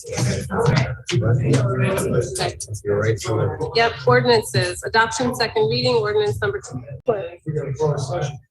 At the end. Yeah, not yet. No. What? Oh, no, I can't. Can we continue? Can we take a 5-minute break? What do you want to do? We just while the room, just while the room clears out, because it's loud. They stay, that's really good. Okay, they could stay. They could stay. Well, I Right? can't I make mean, them like some of stay. them were sitting. I can't make them stay. Yeah. So can I continue? Yeah, let's move it. Ordinance number 22-10, an ordinance under chapter 87 of the code. An ordinance under chapter 87 of the Code of the Township of Washington setting forth the rate of compensation and manner of payment of employees for the year 2022. Resolution number 22-254, authorizing second reading and opening of public hearing for ordinance 22-10. Can I have a motion? So moved. I'll second. Sue, roll call. Councilman Cassia. Yes. Councilwoman Feeney. Yes. Councilman Sears. Yes. Councilwoman Velez. Yes. Council President Morgan. Yes. Discussion? Motion to close public hearing for ordinance. Oh, sorry. I'm so sorry. Go ahead. Yes. Marianne Osborne, 960 I'm now going to use my questions. Okay. One, how many employees received more than the regular increase? Then I want to know what was the normal increase, and then there's usually a certain amount. Number two, I want to know what was the salary for the administrator when he was first hired, and what year was the year he was first? What year was he hired? Chief Financial Officer is part-time. I'd like to know how many hours is part-time and how many days of the week is he here? I mean, he makes $72,000 for part-time.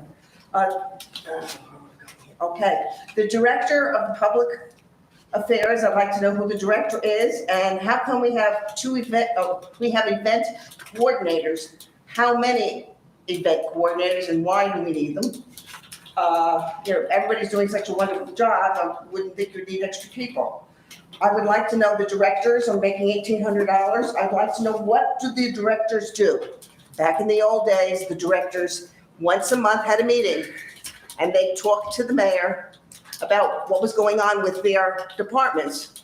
And it was an open meeting, people were allowed to come. Mr. Pollard used to go to the meetings, of course, because he's a director. Now, this was a normal thing and this went on forever. And now all of a sudden, I would like to know what the directors do. And do they sign vouchers? I mean, do they do certain things? Certain directors I know are very, very busy, but I need to know I'd like to know what all the directors do. Now we have the coordinator for OEM. I'd like to know, is he considered a director now? Because he's getting that $1,800. And it says OEM deputies, it's $600 per deputy. How many deputies do we have?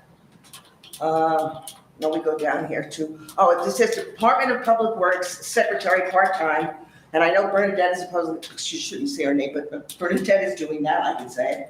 And it says zero money. I don't know, and there's no salary there. So I would like to know why, or is there a salary? The summer recreation director, I would like to know how many weeks that person works and how many hours that entails for the amount of money that this person receives.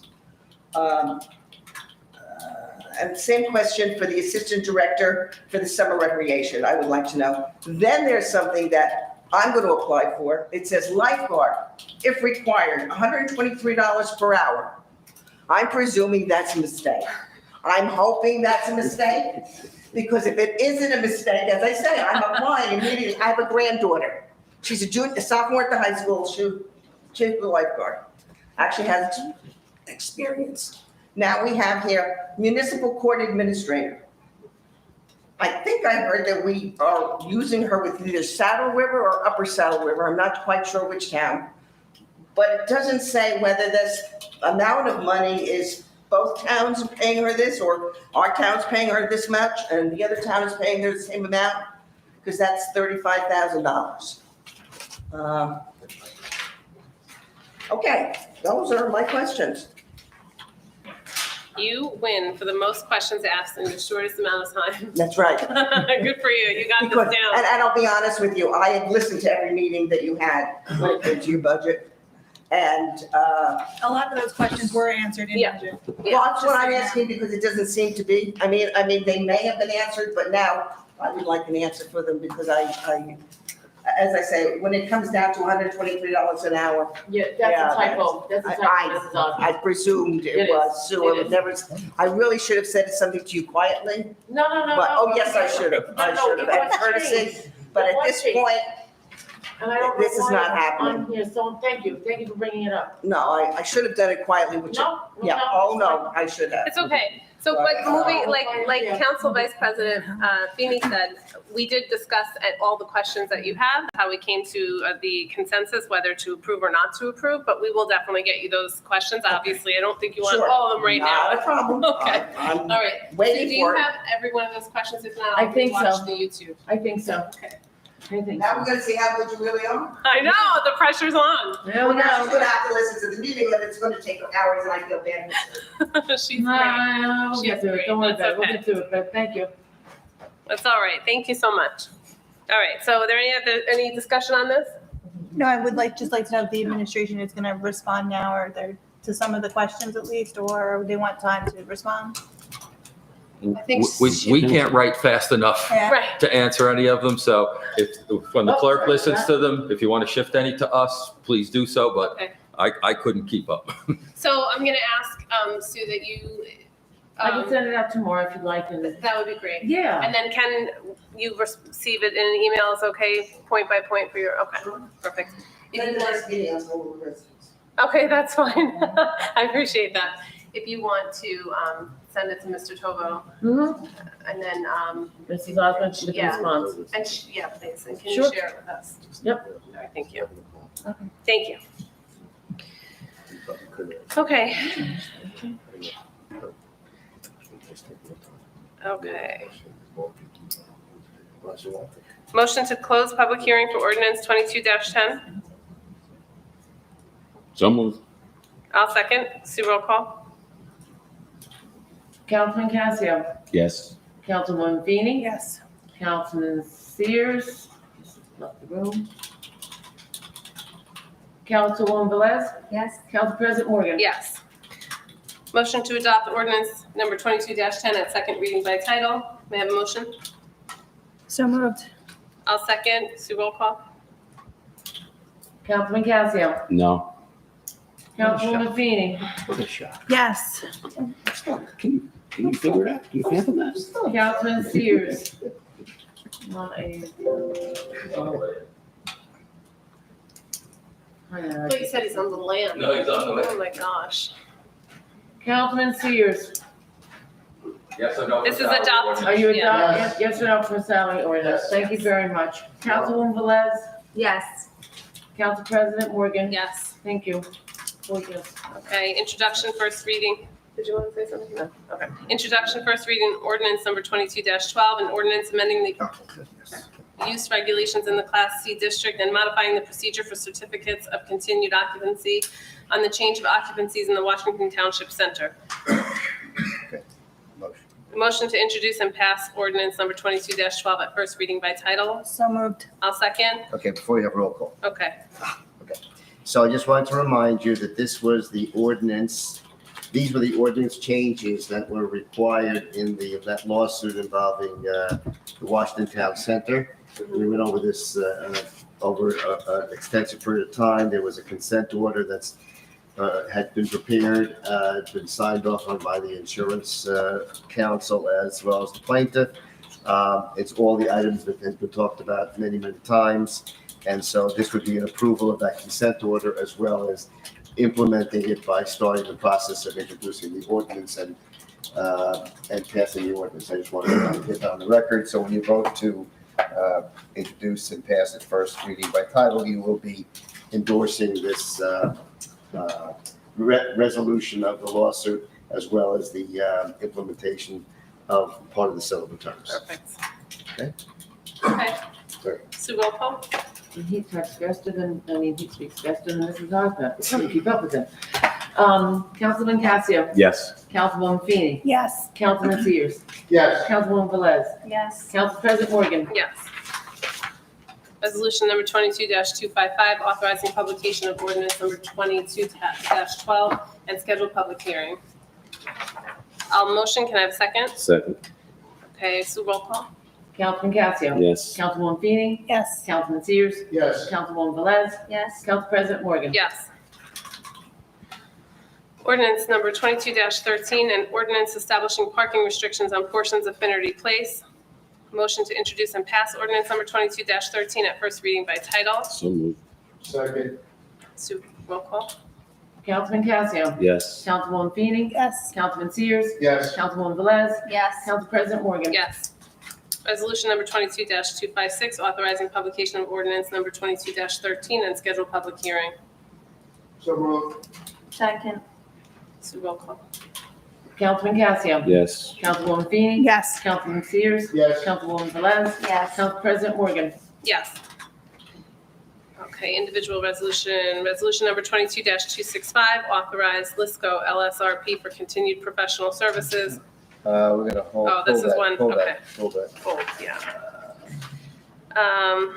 The following items have been determined to have unanimous consent of council and will be enacted in one motion. Should any item require independent consideration, any council member may have such item removed from consent agenda. Does anyone have any of the resolutions below to be removed from consent agenda for discussion? Okay. Resolution number 22-257, authorized payment of bills, May 11th, 2022 to June 2nd, 2022. Resolution number 22-258, authorize the combination of certain bonds of the township into one single use of general bonds aggregating $12,780,000 in principal amount, general bonds 2022. Resolution number 22-259, authorize the determination of the form and other details of $12,780,000 general bonds of 2022 and providing for their sale. Resolution number 22-260, authorize refund of engineering escrow monies, 506 Bridgewood Road, Block 4416, Lot 3, in the amount not to exceed $700. Resolution number 22-261, authorize refund of overpayment of property taxes Quarter 2 to Title Mark LLC for 591 Ridgewood Road, Block 4501.01, Lot 3, in the amount not to exceed $1,000. Resolution number 22-262, authorize refund of overpayment of property taxes Quarter 2 to Core Logic for various properties in the amount not to exceed $13,546. Resolution number 22-263, authorize refund of engineering escrow monies 241 Fern Street, Block 4413, Lot 9, in the amount not to exceed $2,500. Resolution number 22-264, authorize the sale of surplus property no longer needed for public use on an online auction website. Motion to approve consent agenda resolution. So moved. Second. All in favor? Aye. Okay. Okay, we're gonna adjourn to close, so. Yes, did you have the resolution? No, Oh, I okay. did not go upstairs. Oh, okay. You doing close or you doing conference? No, Can we skip, can I vote to skip conference? yeah, let's do it. Yeah, can we skip conference? We'll put it on the, All in favor? let's see Wait, what's all on. right, so you're gonna do a motion that you're Yeah. going to, Let me just Do a do. motion to do it. And then- well, you're gonna have to give me about 5 minutes to just go up and you and I will have to, I'll go- Okay, I'll good. go with it. I'll go with it. okay. Okay, so motion to, what do we To postpone? defer the items on the conference agenda to the next conference agenda. Okay, June 16th? motion Or to something? defer the items on the conference agenda to the next meeting, When is the next meeting? June 20th. Oh, the 20th, okay. 16th is a Thursday. What were you thinking? 16th, I don't know, I did. Was our meeting, but it's also the board meeting. Oh, I know, it's the 20th. Okay. So moved, you said? Yes. I'll second. All in favor? Aye. Aye. Okay, so, you're gonna go, so Yeah. this part of the meeting, do we adjourn this piece of the meeting? I think just adjourn this. Okay. No, it's a break, it's a break. Then we're gonna come back with the rest. Okay, so we're gonna go to break and we'll open, and that's it, we're gonna go to close after, or we have to Yeah, come back? we'll adopt the resolution. Are we coming and then back? go to Okay. close. Are we coming back? Or we don't know if we're coming back. Well, don't know. We don't know yet. Sorry. All right, so all in favor to adjourn to a break? Aye. Aye. Thank you.